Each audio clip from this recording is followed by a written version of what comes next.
Welcome, welcome, welcome, welcome. I look like an Eskimo today. It's freaking cold here. Yes, we've got winter here, guys. We've got bad weather. We've got rain, wind, flooding, farting snowballs with a chance of meatballs as well. We got all that. Yes, it's been absolutely hectic. So I look like an Eskimo today. Got me beanie on. I've got my woolen jacket on, and I'm trying to keep warm. So And here I am in shorts and a t-shirt. yeah. It is flipping hot. And people over in your neck of the woods, Sophia, you're sweating your pants off because it's summer and you guys got rain as well. You guys got to buy a new boat and floaties. Hey, just go for a swim. Just go for a swim. It's nice and pleasant for that type of temperatures up there. Last night, I want to show a little bit of a video of what I'm talking about with this weather. And Okay. this was down by the beach last night. Yeah, this was last night, 15 hours ago. So let me just show you this. So I'm not too far away from the beach.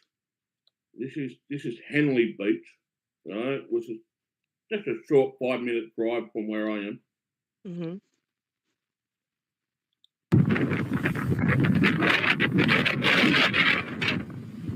Yikes.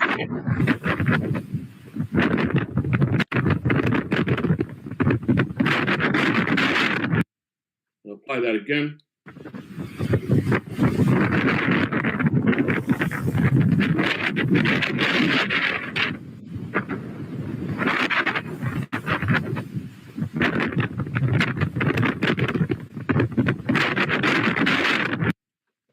So that was last night down at Henley Beach, and you got the wind, you got the rain, you got a bit of sea soap, got everything. Good chance to throw your fishing line at it, but you won't catch anything.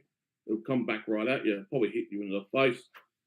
Gosh, So our beaches yeah, look like that only when tropical storms move in or hurricanes. yeah, That's crazy. we've got what we call the polar blast, which comes up from the Antarctica, and because we're in direct line, South Australia's in direct line hmm with that with those polar blasts. This is the weather that we're copping. We've been copping it for a week. No wonder I Wow. look like an Eskimo. Yeah. um, Greg say, can kangaroos swim? Yes, matter of fact, they can. They can swim. So it's Collingwood. The logo on my beanie is Collingwood. It's a football team I follow here in Australia. It's a Magpie, Collingwood Football Club, which they've won on the weekend as well. They're in the top 8. So, yeah. So I look like an Eskimo today. Here's the thing too. We've got some breaking news that occurred a few hours ago right here in Adelaide. I want to say this. If you think gun control is the answer to our problems here in Australia, well, check this out. I'm not making this up. I'm going to get it again. Here it is. Can you see this on the screen, Sophia? Yes. Can you see it? Yes, I can. Yeah. So this is from 7 News Adelaide. Developing investigations is underway after a man took himself to Lyell McEwin Hospital with a gunshot wound. Detectives believe the man was shot during an altercation with another man at his Elizabeth Downs home. No arrest as of yet been made. There will be an arrest later on with that. But you think that gun control? We're supposed not to have any guns here in Australia for people that live overseas. This is developing. I don't know anything more about this was 2 hours ago. This came out 2 hours ago. A man took himself to hospital. How I don't know. With a gunshot wound after another altercation with another man at his house. I'm just going to say this. I think these two gentlemen do know each other. And up in that area, there's a lot of drugs and crime and God knows what else up there. So you fill in the blanks. Hmm. You fill in the blanks. So these are the things. People say, oh, that we don't have guns here in Australia, or there's no shootings occurring. Bullshit. That's just another one. That's the second shooting that's been reported in the last 2 weeks here in Australia. A female died from a gunshot wound 2 Fridays ago, and now this guy's got a gunshot wound. So I don't know. I don't know what to say. Me know nothing. Okay?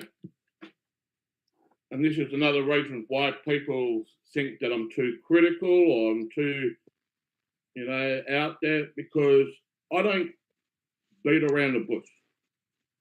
I've been honest and I've been real about it. And people saying, oh, you don't know what you're talking about, James. Well, the reason why I put up these articles from the mainstream media is so I can break them down and cherry pick out the bullshit. Now, the question I have with this, how did this guy who has a gunshot wound manage to take himself to hospital?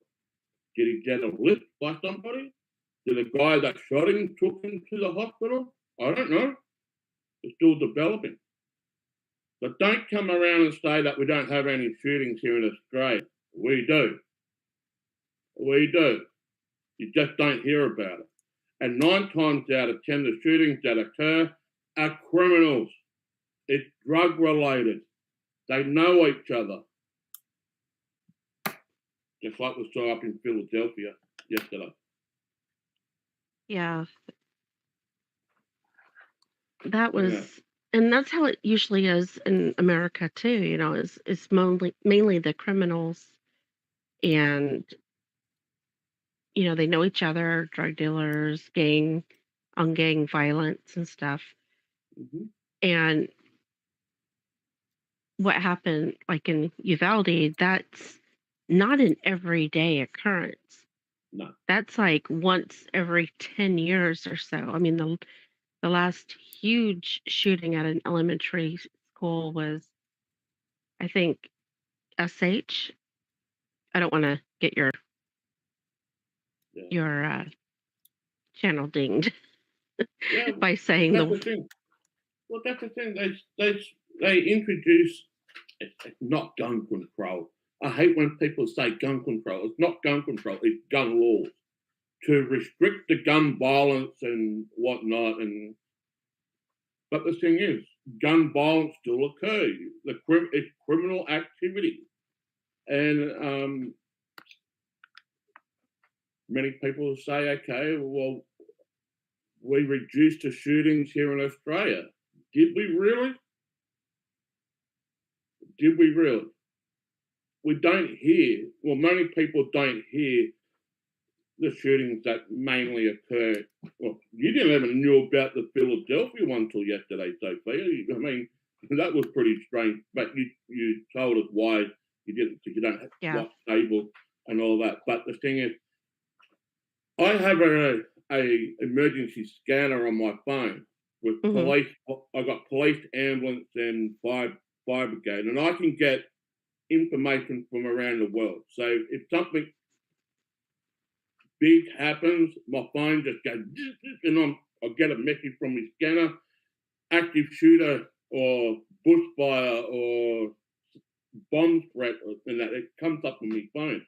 So I get this not just from Australia, I get it from all around the world. And yeah, it's a free scanner. You can download it on your phone and whatnot. And when there's a major event occurs, my phone goes like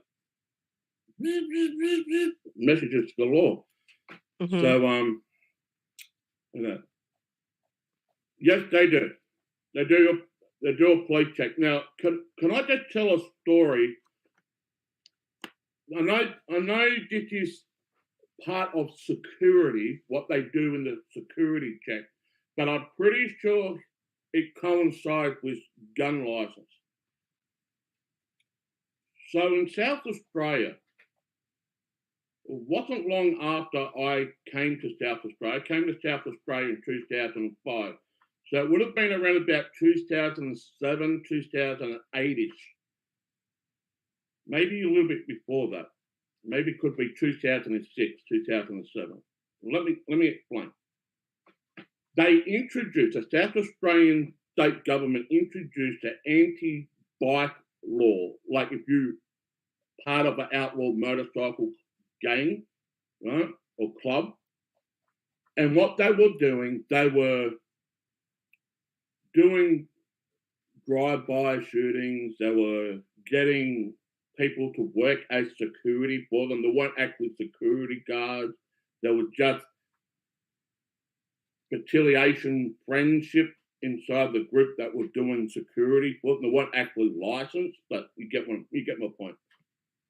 Mhm. So I did the whole training course, and there's a lot to go through, right? There was a lot. I did canine patrol, airport security training, cash in transit. I did a fire warden. I did corporate protection. I did shooting. You have to do training to be shooting, right? There was a lot involved. I graduated, and so did most of the class that I was with. We graduated. And remember, this went on for a while, this course, right? Anyway, I had to fill out the form and pay a fee for a national police check. Now, check this out. This is very, very important. In that national police check, not only they look at my criminal record, they look at my sister, or if you have another brother, they'll look at that. They look at your mother. They look at your father, right? There was another female that graduated in my course, in my class, didn't even speak to her brother for over 10 years. She graduated, she went to put the paperwork and paid for everything like that. 2 weeks later came back. She did not get accepted because her brother was a wanted criminal for robbery. And yet she did not even speak to him for over 10 years. This is all due to the South Australian anti-bikie law that they introduced.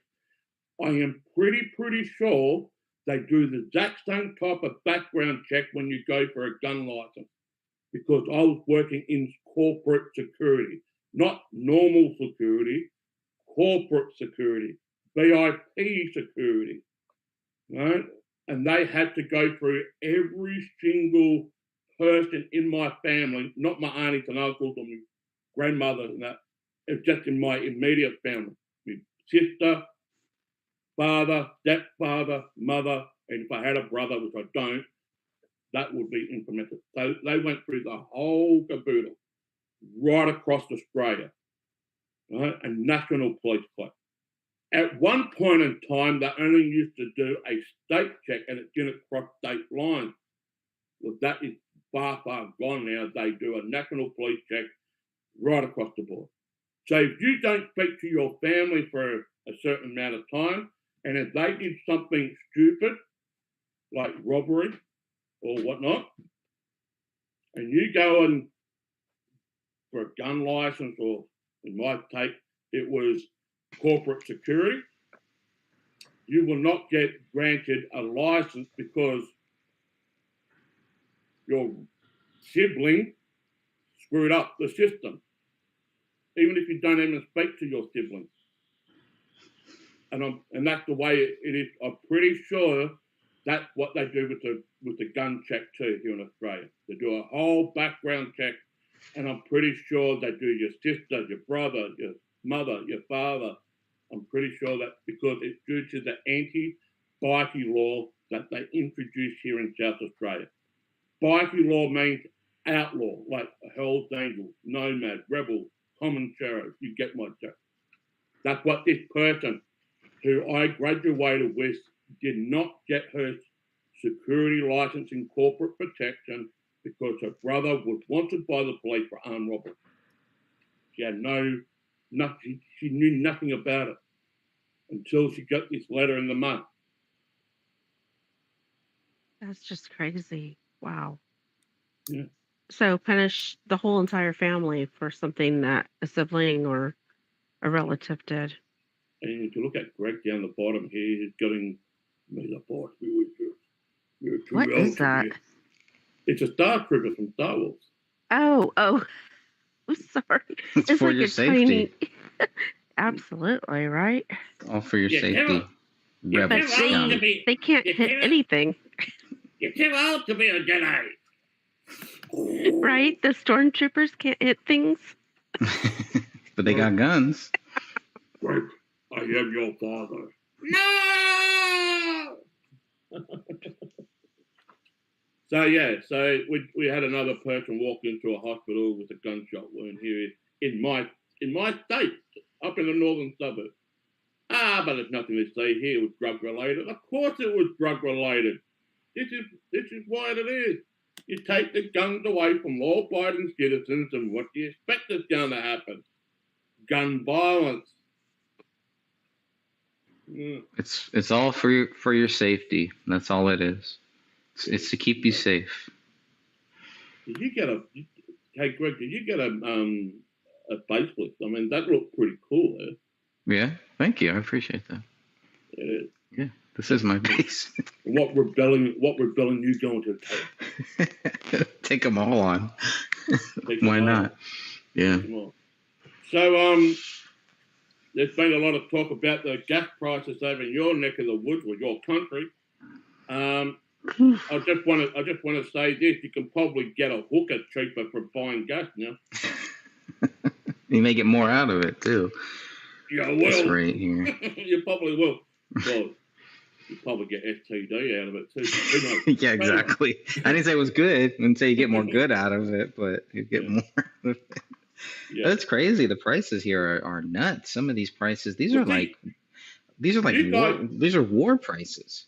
Yeah, you guys Gas. buy it by the gallon. We buy it by the litre. Okay, I don't know how to convert gallons to liters. I'd have to Yeah. look that up. Don't even get me started on the different like yards to meters, millimeters to centimeters or inches. Don't Yeah. get me started on that. There should I mean, be only it's. I think it's obvious that ours are better, right? Whatever we have here is definitely better. one. So.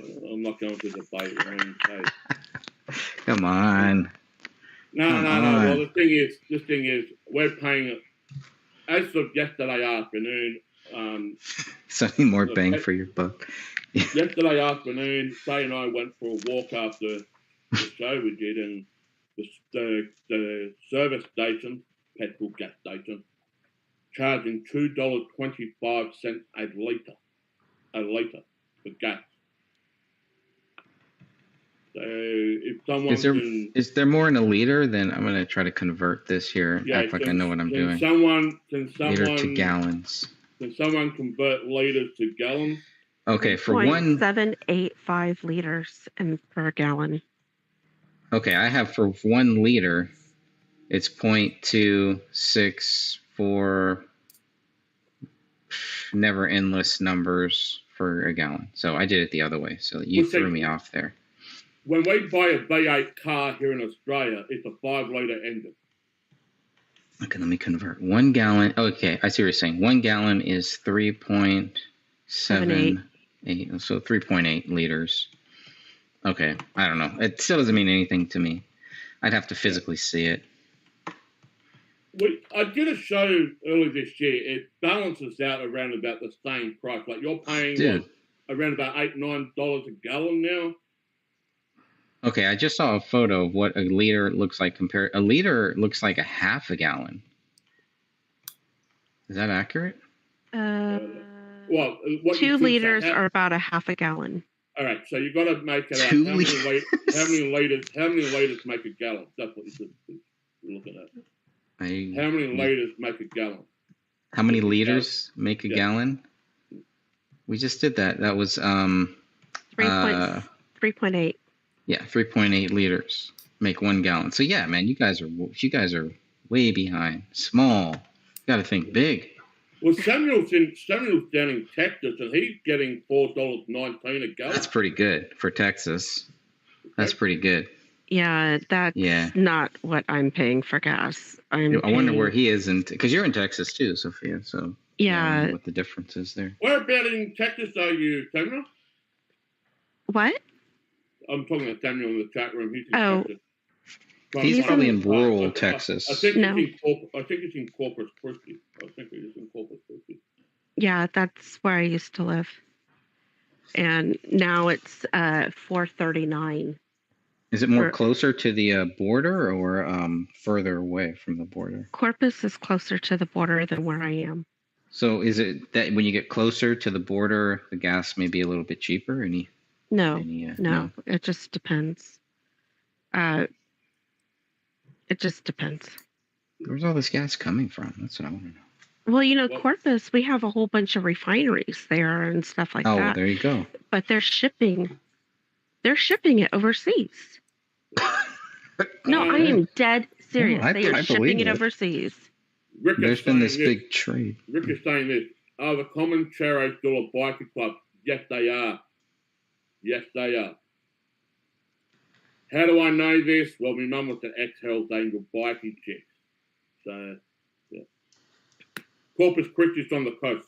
That's what Okay. Yeah, I was in. He's next to the refinery. Yeah, he's next to the refinery. So. I was in a couple different states, and it was pretty interesting to see the different gas prices. And in California, one was like almost $7 per gallon in California. And I have a hybrid, so I mean, I'm like, it's not that bad for me, but I've looked at what some of these people are spending. And for diesel, if you have a diesel car in California, or even probably in some of these other states too, it's like, is it even worth it to have it? I don't know. It's crazy. Well, here in Australia, diesel was 99% of the time more expensive than petrol or gasoline. Right? Okay, that's for us too. But that's not the case now. Gasoline now is more expensive than diesel. I wonder why. That's interesting. I wonder what the reason is for that. I'd be curious to know that one. And we have LPG gas. You can run your car on just normal gas. This is all Tesla's fault, I think. This is what Tesla wants, right? They want us to just buy their $500,000 car and we'll be fine. Well, the thing is, as long as you can plug it in. As long as there's a plug. I saw some photos at some place. Whether this is Photoshop or not, I want you guys to verify this, to do a bit of a fact check. Yes, it's Photoshop. Some places are charging $11 a gallon with gasoline. I would be curious where. I mean, I'm sure there's public record things you could look up to find if that's true. But do you know what state they're saying that, or area? I do not know. I'd be curious to see. It had petrol. It had a petrol sign on the gas station. Mm-hmm. But whether this is Photoshop or not, I can't make that up. I mean, it's a lot more than I thought. We used to think. I mean, gas used to be 99 cents when I was growing up. Well, 2 years ago, America had gas for $2 a gallon. Yeah. And people were complaining that was too high. Just all you got to do, you know how to solve the problem. Bring back Trump. It's all it. It's all it is. He'll come marching in with his troops. We used to get it all back. We used to have gas at 65 cents a litre at one time. Yeah. This was that's before good. we had around 22 years ago, before the GFT, we had like 65, 75 cents a litre for gas. Now we're paying $2.25 to $2.30 a litre. They're predicting that we may be paying anywhere up to $2.50 to $3 very shortly. Yeah, a litre, not a gallon, a litre. And are they blaming this on the Ukraine war? Is that why all this is happening here? Say Is before that the what's going pandemic, on? this is what Jared said. Before the pandemic, diesel was cheaper than premium petrol. We have different grades of petrol here. We've got premium. We used to have leaded, unleaded, but we don't have leaded anymore. We've got this environmental friendly thing that petrol, ethanol. Yeah, you got poop in there. That's what they're doing. They're just recycling a bunch of garbage. Well, they've That's been all it planning is. this agenda 2030 for freaking years. Like around about 2011, 12, they were trying to put a different product into your fuel system for the combustion to make your car run more cleaner, but it didn't run any more cleaner. You're still putting the same amount of fuel in it, and it's still burning the same amount of fuel. But it was supposed to set a carbon footprint. Yeah.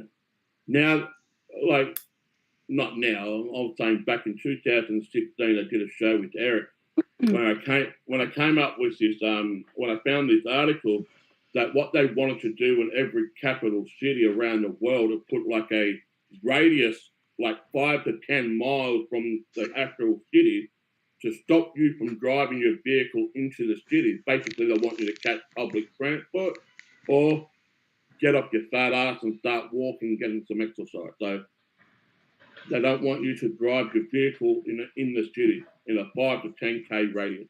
And this is part of the Agenda 2030. This is part of this climate change policy that they brought out in the World Economic Forum just recently.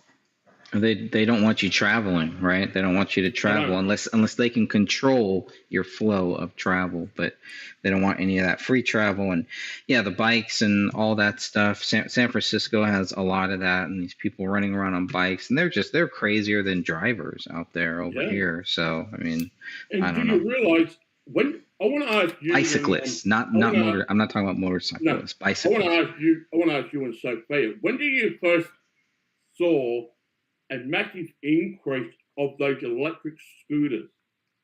It's a couple years ago over here, I think. Yeah, where they would like pick them up and they would leave them on a corner, and then somebody. Yeah, Oh, That's yeah, weird. That's yeah. really Yeah, odd those ones. stuff. Yeah. They that's had weird. that. Okay, so they had them in Corpus, and people would steal them and not return them to where they need to go. Yeah, I'm sure in San Francisco It it's the didn't same last thing. long. They started to do it here in my city around about 2016, 17.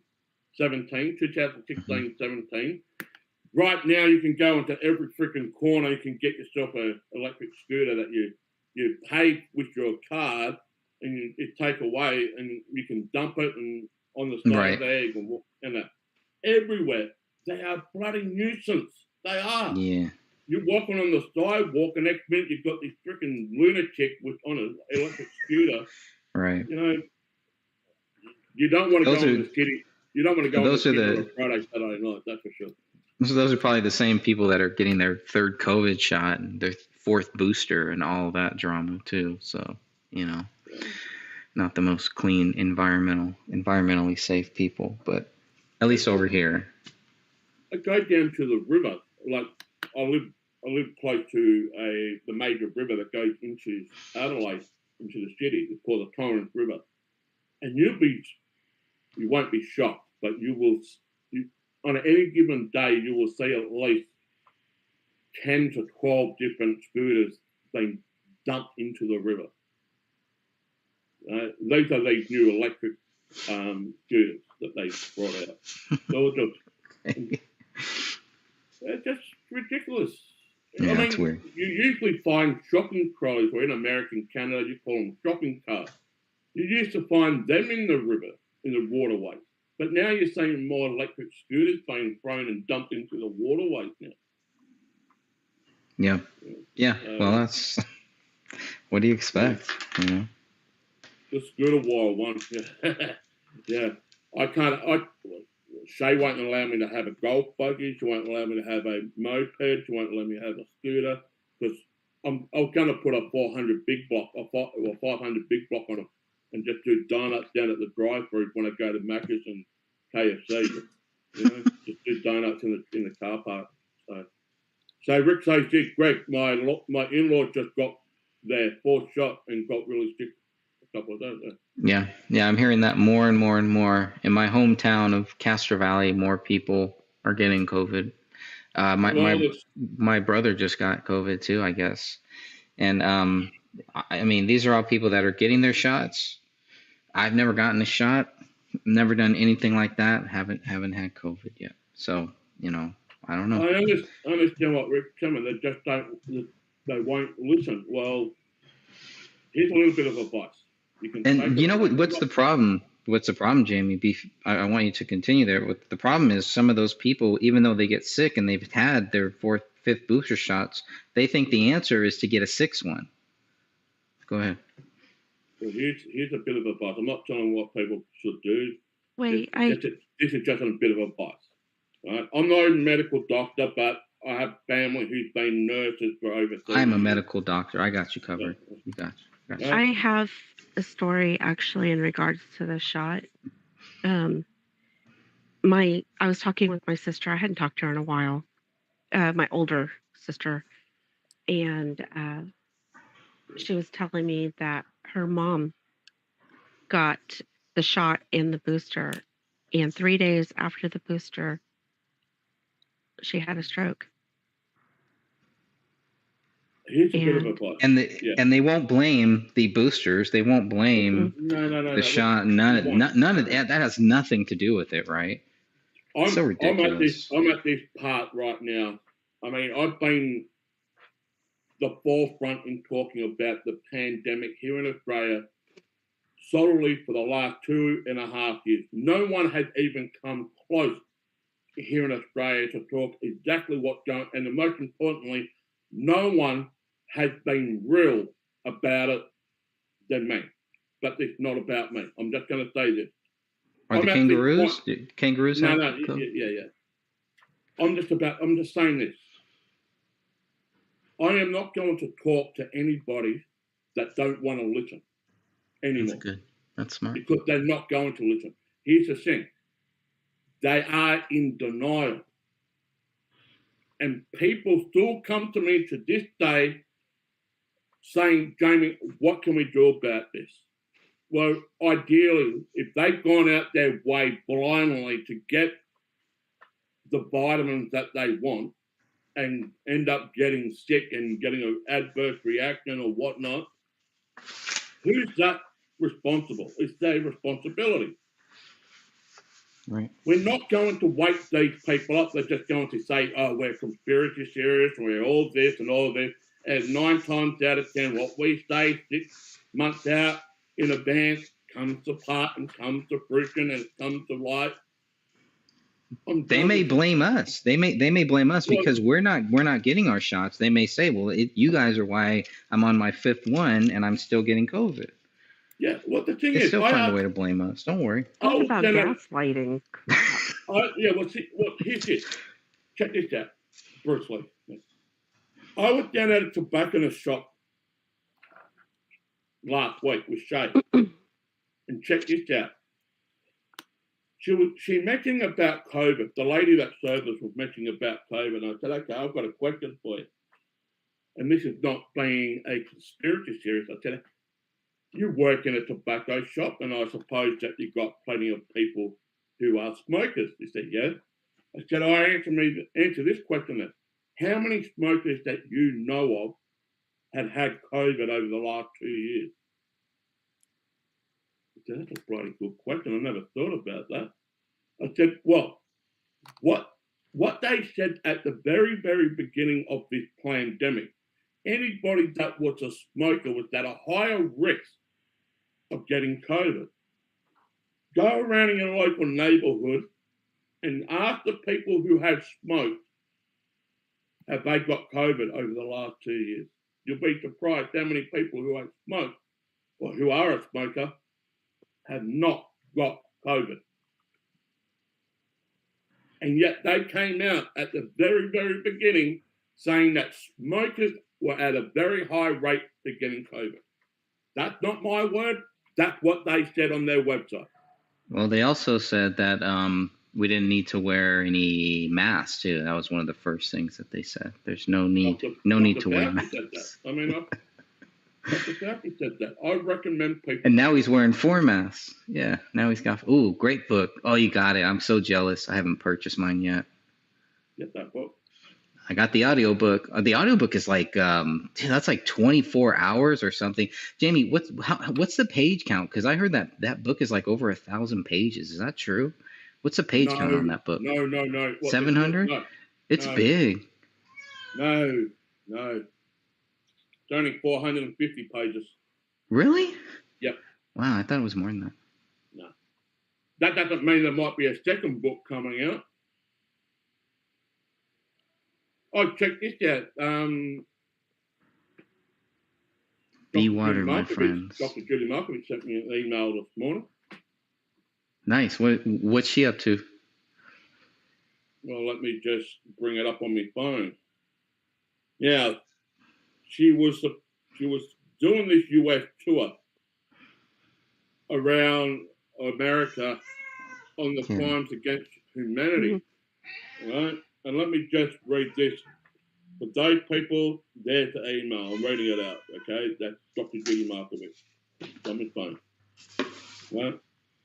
So, this is from Dr. Judy Markovich. For the last several weeks, I had been traveling and speaking at the Crimes Against Humanity tour in the USA. Please be advised that because of irreconcilable conflicts, so there's been conflicts of interest, right? Recently discovered, Dr. Judy Markovich had voluntarily withdrawn from the tour, along with Patrick Wood and Dr. Filamich. While I regret the significant effort put into promoting the Crimes Against Humanity tour of USA, it has served to cement new and more solemn relationships, and it has strengthened our resolve to move forward together. The three of us remain committed to the message and Crimes Against Humanity. We will continue to work together to get our message out to the world. So there's been a conflict of interest. What's the conflict? Okay, yeah, that's... Here's the thing about it is, there's also been a conflict of interest regarding this show too. Because, and I just want to say this, people say that there's been a lot of ego. I've got ego. Well, yeah, I've got ego, but the major point is, let's all be real about it. People thought that politics over the last 2 years, especially when it came to the federal election that we had a couple of weeks ago, was going to solve the problem here in Australia. It ain't going to solve anything. We're in a probably a worse state right now than we were before, because Australia just got themselves our own Joe Biden, who's all for climate change, who's all for raising the prices of inflation and shit like that. Right? Why do you think many, when it came to the freedom movement or the convoy, if people want to talk about it, why did it fall on its ass? Answer yourself this question, people. Why did these movements fall on their ass? Because they got themselves involved with other people who bring bullshit into it and took the focus off the road and started to get political. That's what happened. Why do you think every single time when there was a GoFundMe or a type of an account where people will get donations, why do you think all of them got shut down, or the ones here in Australia, they actually stole the money? I've seen that script before. Yep. And people say, oh, we got to keep fighting. Well, here's the only thing about the fighting thing. How can you fight against a tyrannical government here in Australia if we can't defend ourselves? And people That's say, true. Jamie, what are you talking about? Did anybody see the videos that I was pulling out last year and the year before when people were getting shot upon? I know it's only rubber bullets and tear gas, but innocent people who were not involved in the protest, just walking to their work, were getting shot upon too. Wow. Right?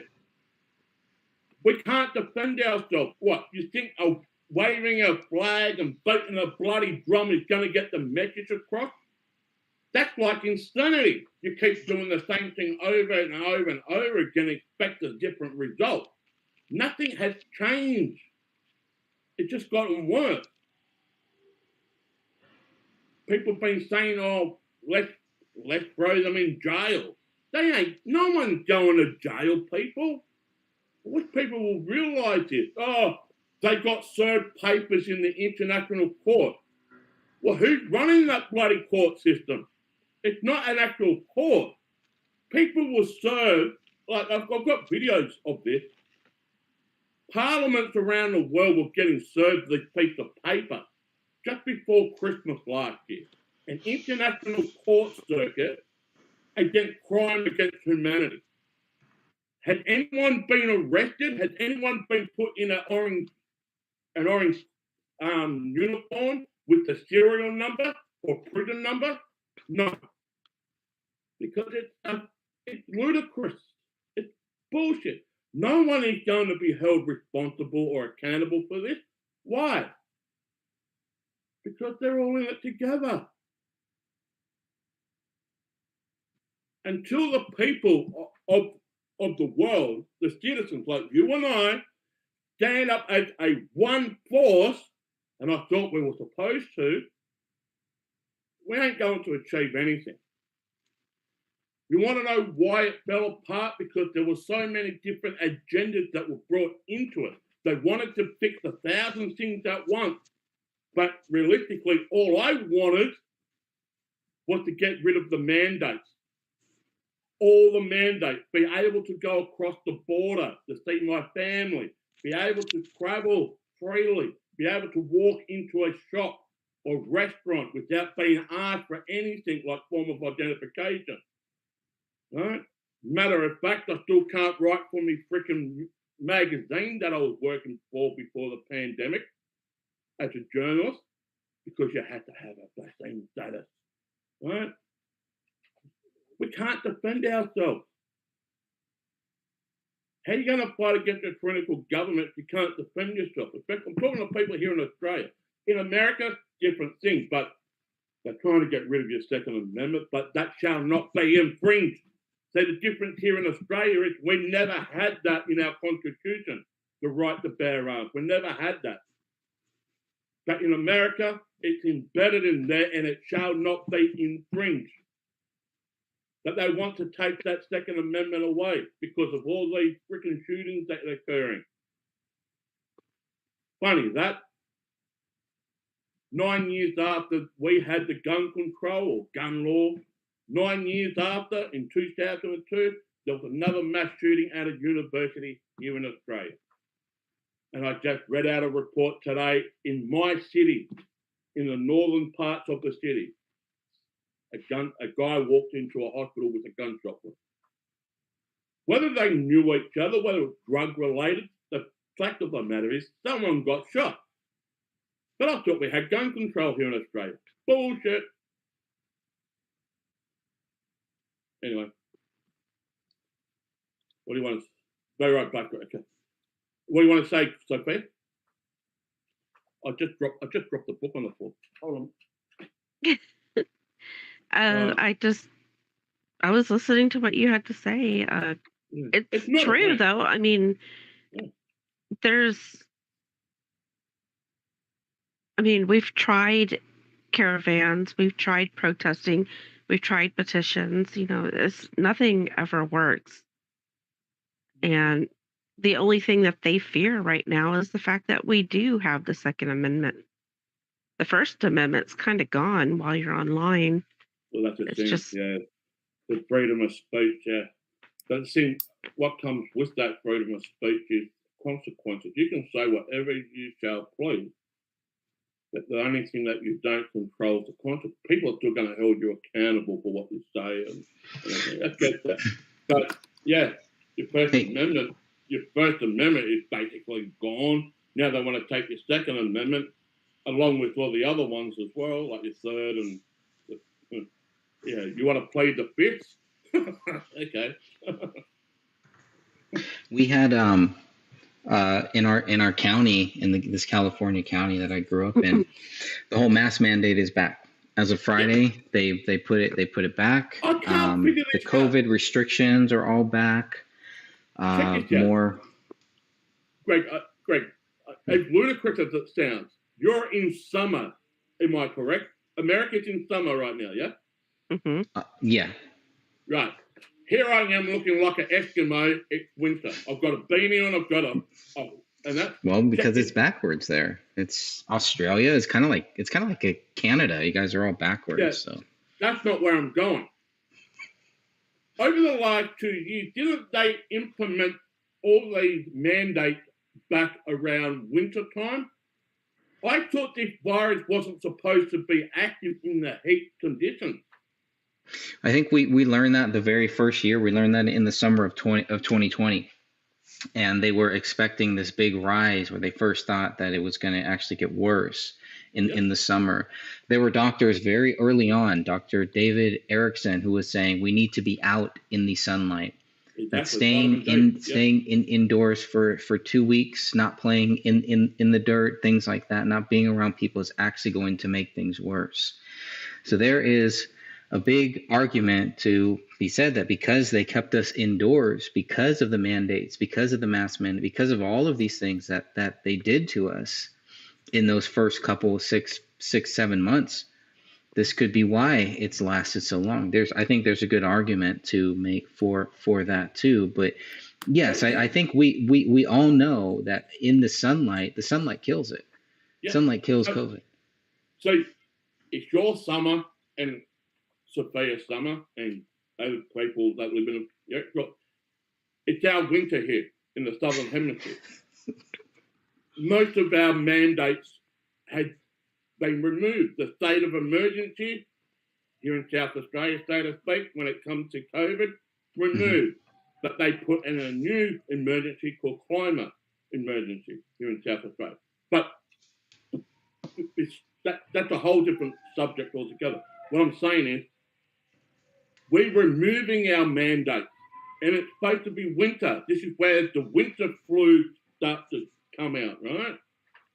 We're supposed, like this time last year, South Australia had the last, in July last year, not June, July. This time last year in July, that was the last lockdown that we had. We haven't been under lockdown since. Touch wood. And I'm pretty certain that you guys, if they implementing these mandates back again, just right around the corner, it's going to be lockdowns again. Do you still have these outdoor dining settings where they had the pop-ups on the footpath? You still got them? I haven't seen those. In the actual airport that I was in, yes, where they have that. So if you're sitting down, then you can take the mask off. If you're sitting down and eating, you can take the mask off. Otherwise, every airport that I know of, they may have lifted some of this stuff since I was there, but every other airport, that's pretty much how things are. But I haven't seen a lot of those outdoor dining places. Now they have the whole thing. What I see is a lot of the signs that say, hey, if you're fully vaccinated, you don't have to wear a mask, right? But they word it in such a way that it's like, you guys are only recommending it because you cannot force it on people, right? But every business can choose. Every business can say, look, you have to wear a mask or you cannot come here. I mean, that's the business's rights in this country here. And I think that's their right.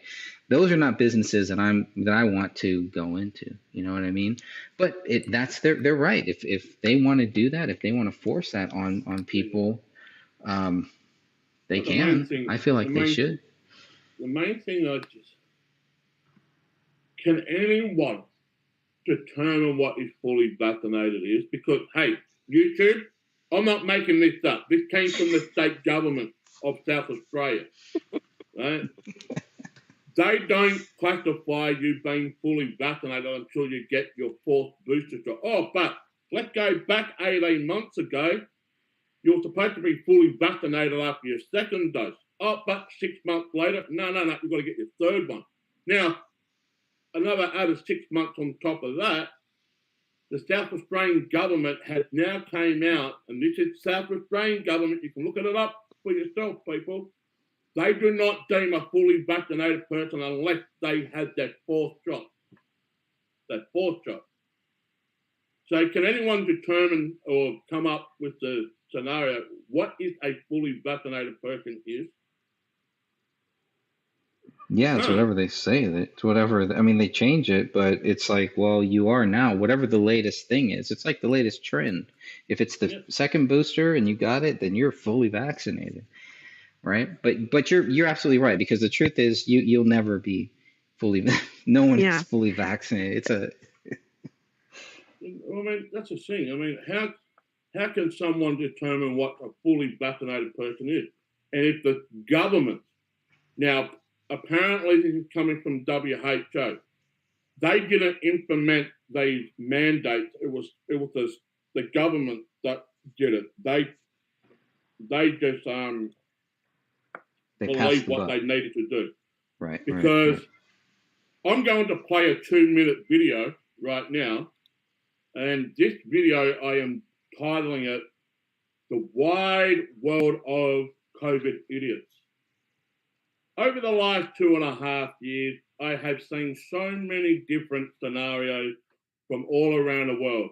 You want to have a laugh? Check this out. This is the wide world of COVID's idiots. All right? 2 years of it.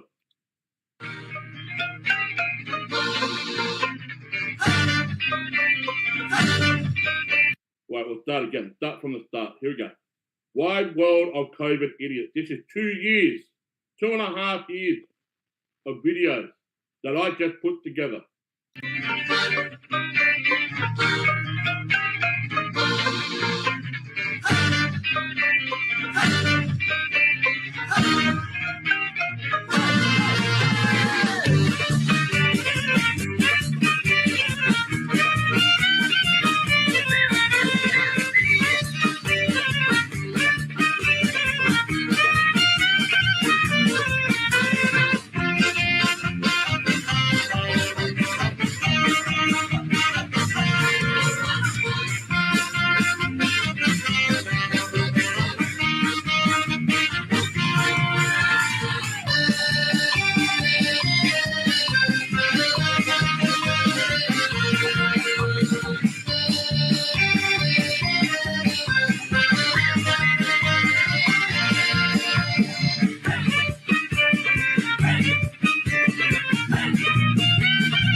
There you have it, guys. That's it. That's the whole thing. There's so much there you guys could have so much fun with, I'm sure. But it's really sad. And we had some of that here too. But I think that pretty much wraps it up. That sums up the whole thing of how this was a big test. And they ran this test and they looked at how we would react. And I don't think they expected this many people to resist. I mean, I'm talking about real people. I'm not talking about media. I'm not talking about people that aren't being shadow banned, all that stuff that are part of the problem, that don't really care about this world, don't care about this country, don't care about what is really happening here. People that just want to be a part of something. They want to be a part of that cool club, right? Every school had that club. There were the cool kids. Whatever the cool kids did, we wanted to do too. That's what the government was trying to do. I think in here, the problem was Trump was doing something different. He was the coolest guy in the room who didn't want to be a part of that cool crowd. And it created a big problem for him and his presidency. And it also, I think, got a lot of people thinking, wait a minute, why isn't Trump walking around wearing a mask? Why isn't he telling everyone we need to do this or we need to do that? Why is he trying to reopen this country in April of 2020? Trying to reopen this country. And he was the villain for that. And the country was hurting. And I'm sure every other country was too. We were hurting. People were dying because we weren't getting the answers. They were just telling us, go in your home, shut your mouth, put your mask on, don't touch anybody, don't talk to anybody, and just sit there and die. That's what they were telling people in this country here. And do you know that during the lockdown in Corpus Christi, we had more suicides and suicide attempts I believe than ever before? Well, drug use was also high too. Yeah, drug use and drug overdose as well, yes. But it was already high. I mean, it was probably the same people just overdoing it, doing more, and getting their friends and other people to try it and everything too.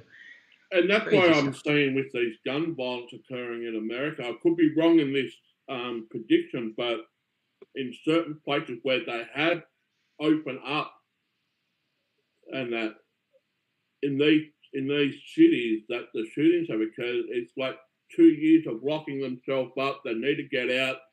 I mean, I think I don't know what the crime rate was like over the last, like before the pandemic. Yeah, the crime rate was high, but during those lockdown periods, was there the same amount of crime happening compared when they removed the lockdowns and shit like that? No, I see what you're saying. Yeah. Criminals really didn't care about the lockdown, honestly. Criminals used this lockdown. Criminals would, at least in our area, I can't speak for everywhere else, but they were using this thing. So it was like they felt empowered because they knew that the police were not going to be on the streets. And they knew that they were not, if the police were, they're not going to really go out and try to touch them or try to do anything to them unless they absolutely had to, there were cases of that, but everybody, at least over here, was on edge. But the criminals didn't care because they don't care about their own life. So they don't care about anybody else's life either. That was like alcohol was made an essential service. Right. Well, and I just want to say this. Most of these doctors and health officials around the world were trying to implicate what was implemented back when the Spanish flu was around 100 years ago. But what they didn't realize is that alcohol was banned from that time right up until the 1932, 1934, give or take. Alcohol was banned.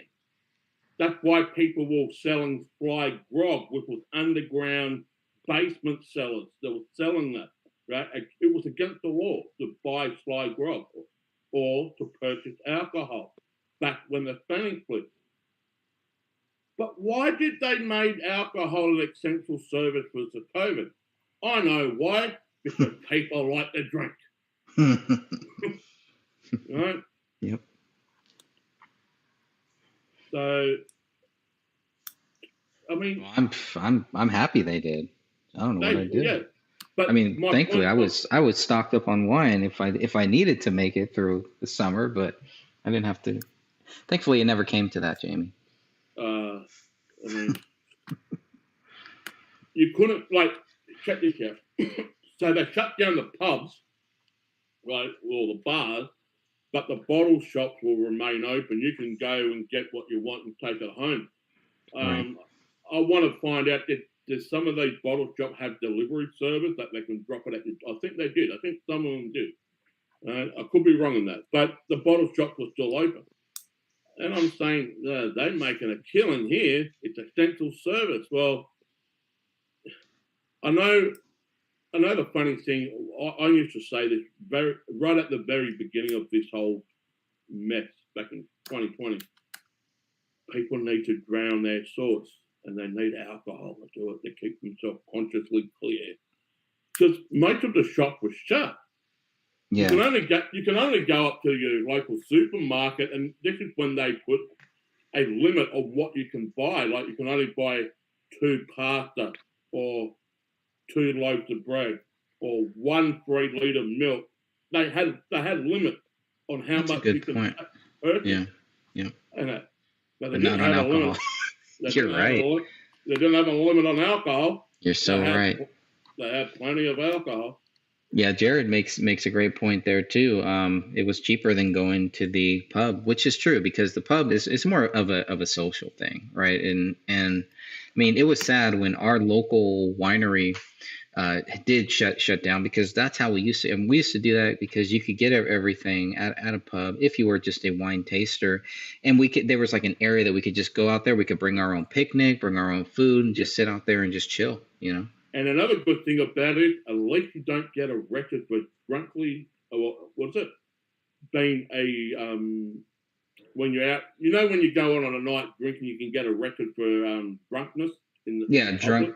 Drunk driving or public intoxication. Check this out.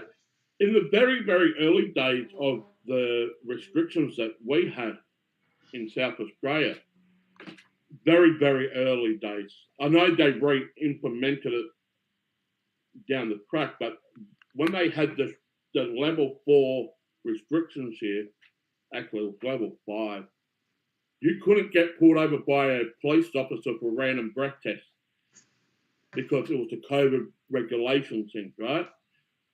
Realistically, how can you be drink driving if all the pubs are shut and the restaurants were shut? They were shut down.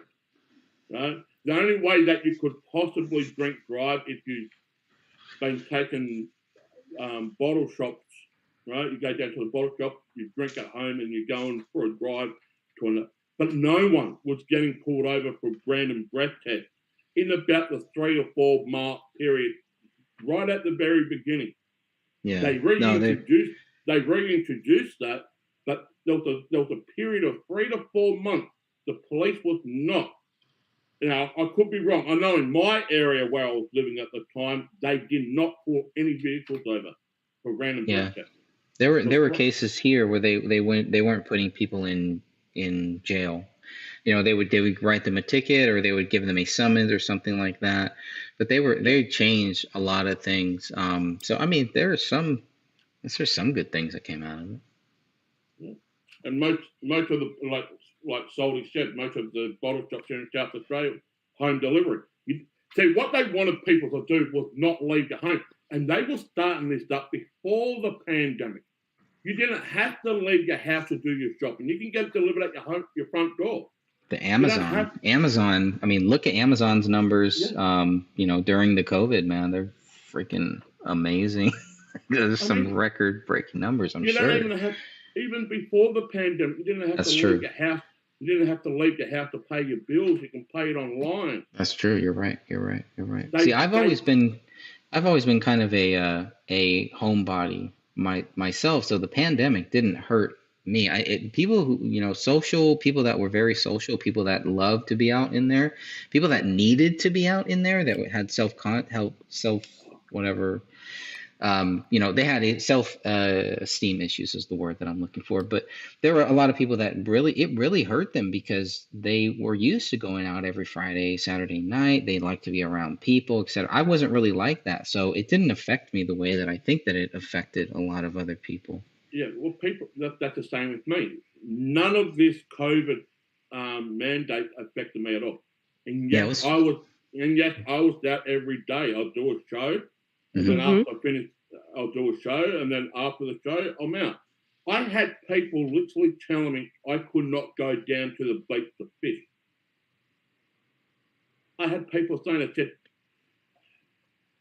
go, I said this politely, go fuck yourself. What am I supposed to do? Right. Right? Right. But fishing is recreational. I said, for me, it's not. I'm going shopping for food. Mhm. Right? Because I'm actually going to get myself a meal.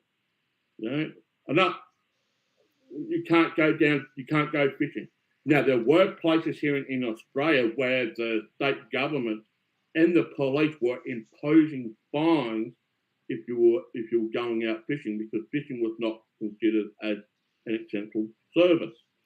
Oh, because it's not. It has nothing to do with food or trying to eat or anything, right? Yeah. They see it as sport. But that didn't happen in my state. See, South Australia, we were pretty relaxed compared to Melbourne. Well, I mean, you saw the stuff that happened in Melbourne. You saw the stuff that Yeah. I was bringing out. Why do you think that? Is it because of the people that were running the your area, or what are the reasons why it was so stricter up north? Well, to be honest and fair about this, the reason why South Australia was a little bit more relaxed because and I'm not saying this to protect the previous government, but what they did, they implement measures to avoid certain situations from coming in. Like they stopped international travel, right? And like, okay, the other states did that too. They shut the borders down, they shut international travel, but the people were still coming in. The thing is, the problem that we face here in Australia over the last 2.5 years, it was like a Game of Thrones thing.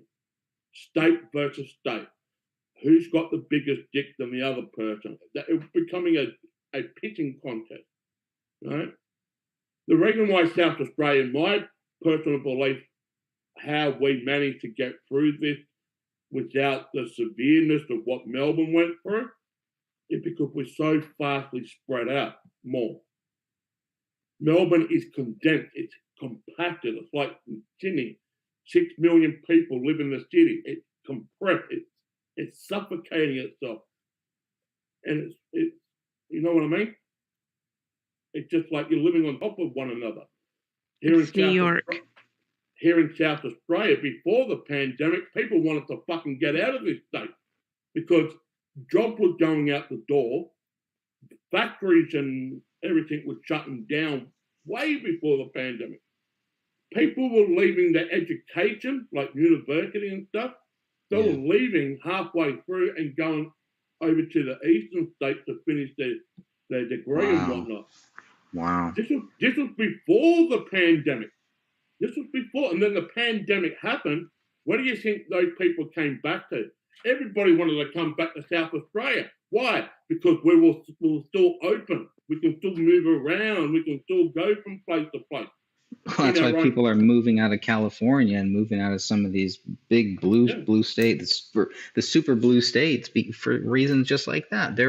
We were past all of this. They told us, it's 2 weeks to flatten this curve, and now here we are. They lifted the restrictions and they're back again. We're in 2022 here.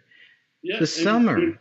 We're in our third year of flattening the curve. But here's the thing. This is crazy.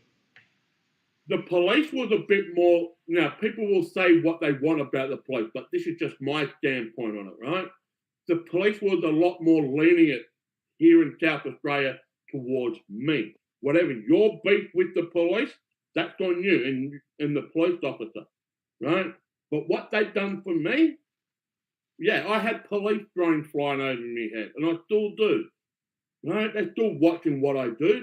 Am I concerned about that? Not as much as I was at the start when they were flying the drone, right? Yeah, the police stopped me from helping another gentleman by pushing his vehicle only 800 meters down the road because he ran out of petrol. I couldn't help him. Right? But with all these other stuff that people have been having with the police, that's on the east coast of Australia. It hasn't applied to me.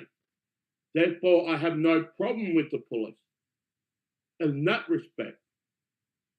That doesn't mean I support them and whatnot, but the thing is, over the last 2.5 years, I've been up to Port Lincoln. I've been around the place in South Australia. They told me I couldn't do it. I told them go fuck themselves, and I still went to do it. They told me I couldn't go. People were telling me I couldn't go down the beach to fish. People said I couldn't go to Port Lincoln. People said I couldn't go to Harndorf. People said I couldn't go up to the Barossa. People said I couldn't go down to McLaren Bar. People said I couldn't go down to Victor Harbour. But I did. I don't wear a mask. I haven't been vaccinated. Right? And there's a reason why I can't get vaccinated. It's not that I choose not to get vaccinated. It's actually a medical reason on top of that. I suffer from blood clots.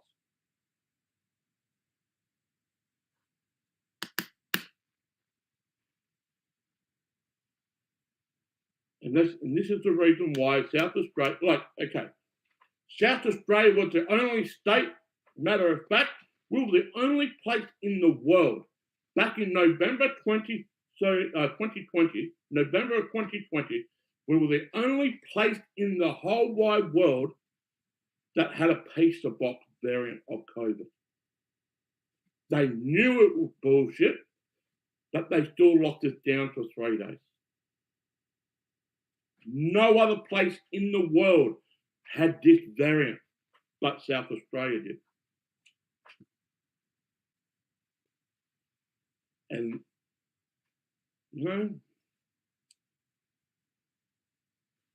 they locked us down for 3 days, but Shay and I still moved around for 3 days. Hell, Shay and I moved around the last time we were in lockdown, which was almost 12 months ago. They said that you couldn't move more than 2.5 kilometres from your area. That only one person from the house. They said only one person from the house was allowed to do your shopping. We said, fuck that. We're going out together. We're doing shopping. How do they enforce that? Or how do they think they're going to enforce it? Let me ask that. Or is it just one of... Well, let me tell you, that first day, the last lockdown that we had, the very first public day, we went down to the grocery store. They had 2 police officers at the door. They had a security guard. They had a COVID marshal. Now, I'll explain what a COVID marshal is. Every retail place, like a shopping centre, restaurant, whatever, your place of work had to have somebody in that workforce to be a COVID marshal, right? And you have like a QR code check-in, or if you don't have a phone, there'll be a sheet of paper where you put your name and your phone number. On that piece of paper, that COVID marshal is supposed to take it back to the health authority, right? If there is a virus being spread in the retail shop, right? So that's a COVID marshal. So the first day is that they introduced a mask mandate back 12 months ago, and we walked down there. The police refused to let me in, right? Because you're only allowed to go into that shopping grocery store if you're only wearing a mask.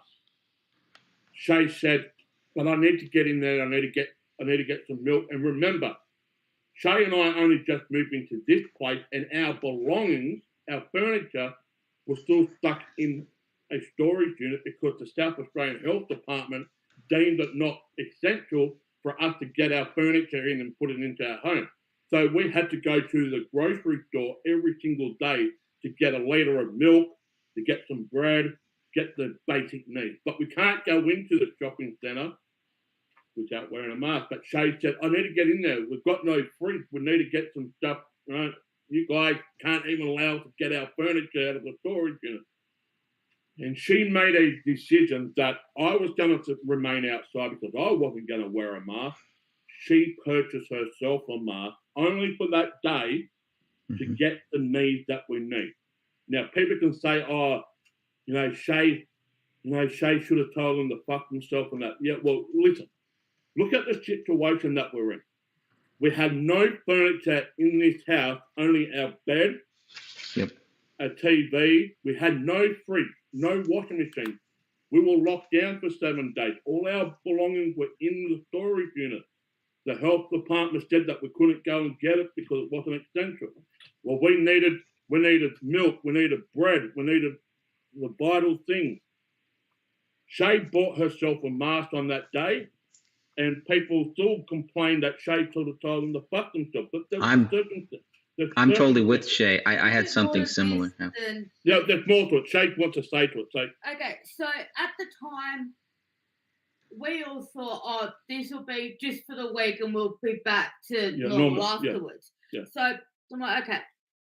Then I started to notice something quite interesting in myself, which kept it going, in that I'm susceptible to getting a cold at the drop of a hat. For the first time in my entire life, I went an entire winter without getting sick. Yeah.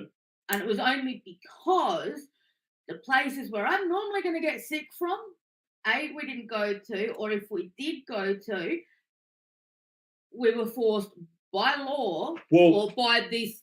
Usually every winter before the pandemic, Shay and I will be going to Melbourne quite regularly to see bands. And see our friends in Melbourne, right? Well, we haven't seen our friends since 2019 in Melbourne. 2019 was the last time Shay and I was in Melbourne, right? We come back from Melbourne, you can guarantee one of us, or even not both of us, will get sick. I remember coming back from Melbourne in 2014, and I got sick as a dog. Got back from Melbourne, I was crook my temperature was like 38 degrees. And I should have been in hospital. I was on the floor for 2 weeks. I was crook. But that's another thing. Around winter time, Shay and I will be in Melbourne more often than not, same band, same sport, going to the ski slopes, you name it. Right? They've got ski slopes in Victoria with Greg and Sophia and people. It does know here in Australia. So we go over there, but the last 2 years we haven't been able to go to Melbourne because they implemented their measures, their restrictions. You have to be vaccinated to go in and blah, blah, blah, and we'll get to all that jazz. But you get what I'm saying. Yep. Jared says this, how do you know? Yeah, that's Phil Collins. I mean, this is what we really came to talk about, right? Came to talk about how great Phil Collins. Why aren't we talking about Phil? In a second, because Joe wants to say, how do you know they're not making up, Jamie? I don't believe a word from our government. Well, the thing is, I don't believe that too. They knew that this pizza box variant was bullshit, but they still had to lock it down back in 2020. This is in South Australia. You got Genesis too. Mm-hmm. That's a great one. Definitive remaster. But the thing is, there's another one. Is that Peter Gabriel one or? The Invisible Touch. Oh, yeah, Phil Collins. I didn't see Invisible Touch. She seems to have the visible touch, yeah. But that's the thing. That's the thing. I mean, Shay and I still manage to do our own thing. Yeah. But now you've got monkeypox. It's tough. Yeah, it's tough. It's tough on everybody here. I know, and that's the whole thing with the whole monkeypox, and now we're going through that. It's like, what are you guys talking about here? Are they gonna have another shot for that? Like, I don't even know what Biden is saying about the whole monkeypox thing and everything. It's like it seems like monkeypox, nobody's really buying it, so they're just bringing back the same old. They're bringing back the jab. So I have a friend of mine who's in the music thing, and he lives in California, San Diego. This is the price of petrol or gas in his area in San Diego. Yeah. Yep, that's pretty bad. I was in another part of California, and it was like $6.99 or something like that. So yeah, it's really high, and that was for the cheaper one. Yeah, so you got prices. Okay, what? Let's just talk just briefly about the cost of living. I just simply cannot put a price. How can anyone put a price on the cost of living? Because my way of living will be totally different than yours, Sophia and Greg. How much does it really cost for you guys to get your basic needs? Let's just start Depends with on that. where you go. Depends on Yeah, where you go, and it depends on how you eat. And that's the Yeah. problem here. A lot of people cannot afford good, healthy food. We do it because we have to, okay? Because I feel like it's an investment in my health, in my family's health. So we spend a lot more. But what I'm hearing now is even some of these cheaper stores, they're raising their prices. And I'm like, wait, well, I've been buying eggs for that price for years here. And yeah, so it's not that much of a difference.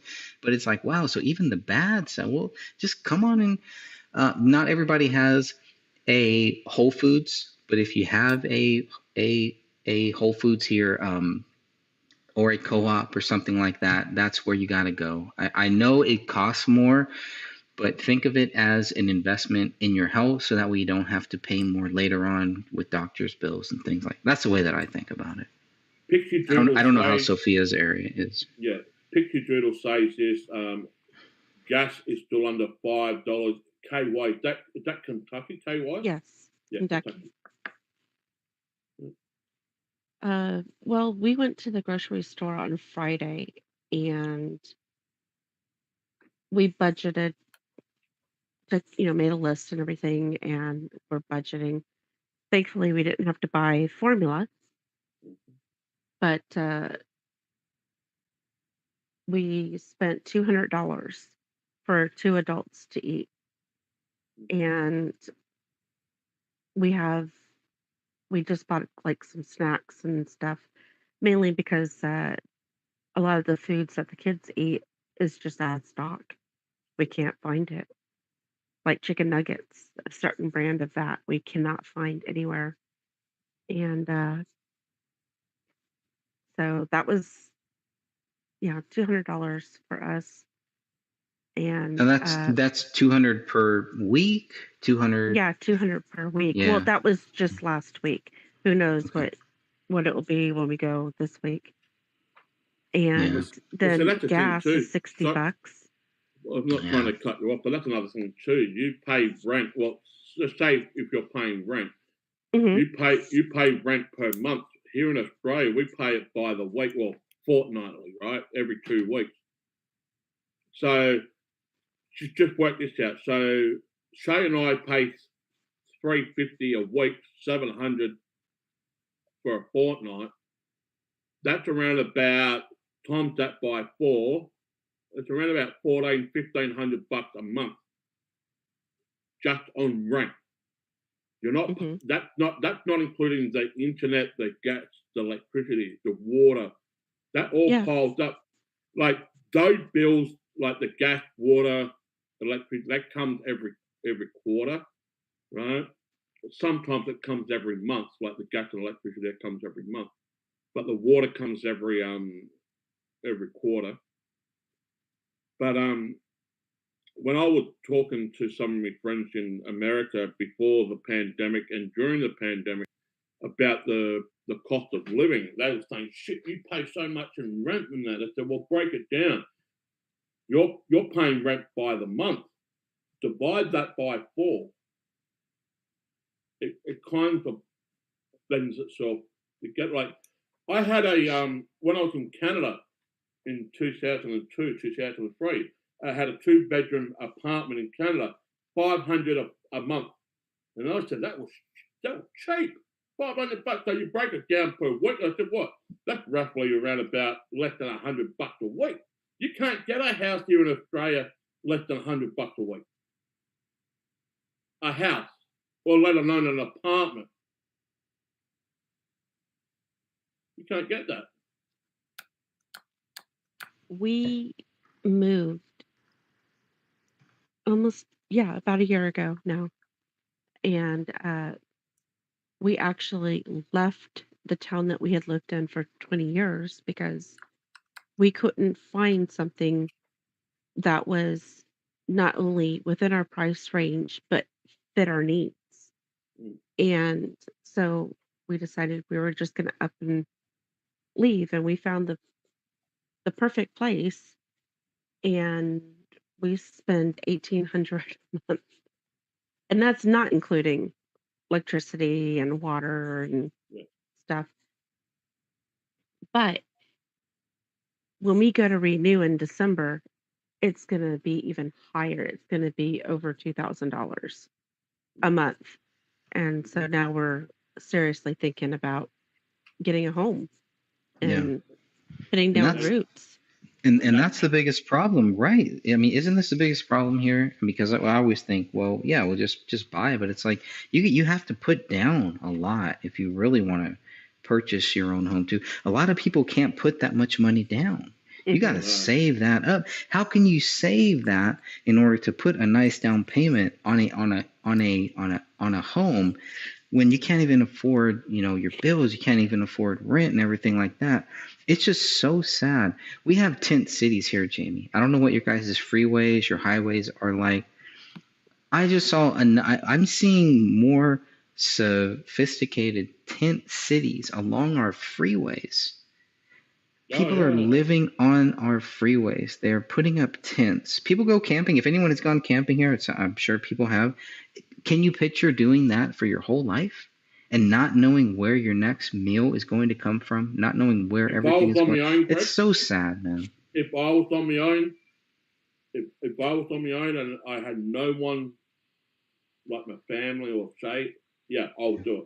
If you're in dire straits, that's the last resort. Yes, do it. Yeah. And I have done it. Yeah, But and that's what humans do. We do whatever we can. I've lived in cars at some points, I mean, people will do whatever they need to do. But it's so sad to see that when I'm like, man, it reminds me of how blessed I am. And it also reminds me that, you know what? Don't take it for granted.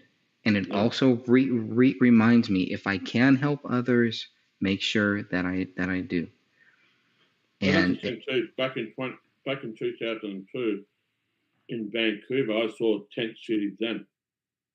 It probably worse now. I mean, what we're talking 20 years ago that I saw it, almost 20 years ago. I was there in November 2002. So November this year will be 20 years that I was in Canada. And I saw tent cities then. It'll be a lot worse now, especially down in Seattle. Well, Seattle's bad. I've been to Seattle as well.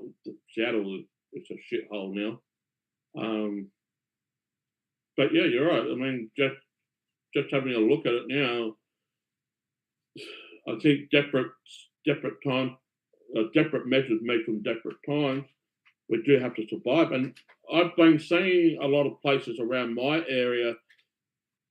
They've been on the market, like the house been on the market, and they've gone way and beyond the reserve price. And I'm saying, how is this possible? Where's the people getting their freaking money from? Like, there's houses. I'm not talking about the foreshore because along the foreshore, and the minimum is $1 million for a house along the foreshore. But if you go onto the eastern suburbs, like they're getting like 4 times over the amount of the reserve price of when they're selling the houses. It's like, where are they coming up with this money? You get what I'm saying? And yeah. I mean, Shay and I will be paying, our rent will go up next month. It's only an extra $10. That's a standard thing. If you renew your lease after 12 months, they can only go up an extra $10 to $15 of what your previous rent was. Mm-hmm. They can't go any higher than that. I just want to show this here. Phil Collins Testify. So if you have not heard this album, and the reason why there's a crack here is because of Crip Rick. I'm blaming him for that, by the way. This is one of the greatest Phil Collins albums ever. So if you haven't looked at this, just throwing that out there. There's my little plug. Go ahead. Continue on with. Yeah, here's my little plug too. Uh-oh. If I got another one, don't bring it because I will Yeah. bring it. I'll bring you right here, my brother. If you want Phil Collins, yeah, Yeah. only cost me What do you got? only What do you cost me got? $9.99. Oh, that's a great one. Okay. All right. $9.99. $9.99. All right. All right. I'll let that go. But have you ever heard Albums this used one? to be Here's some like more. Here. $30 at one stage. I mean, really, we all came to see. This is what we all came for I got the that one. dance. Fleetwood Mac. I've got that one. That's the one right there, right? That's a good one. No, I've got this one. You want my brand new? This is a brand new release. This only just came out like a week ago. Okay, Brand new bring it. release. Bring it. Ooh, Definitely. yes, I have heard you talk about that. So you have a show. You have a music show where you guys talk about music. I do. Yeah, I yeah. do. I've got the. Yeah, you got to tell us more about that. Check this out. So Because obviously, with that album, it came with a massive. Ooh, man, that came in the album. Yeah. That's awesome. What's up with the symbolisms though? The pyramids, the eyes, and all that. I mean, it's on the back here. You got Hysteria. That's nothing. What's wrong with Hysteria? I mean, it's one of the best albums. Yeah, I played this. Yeah. But check this out.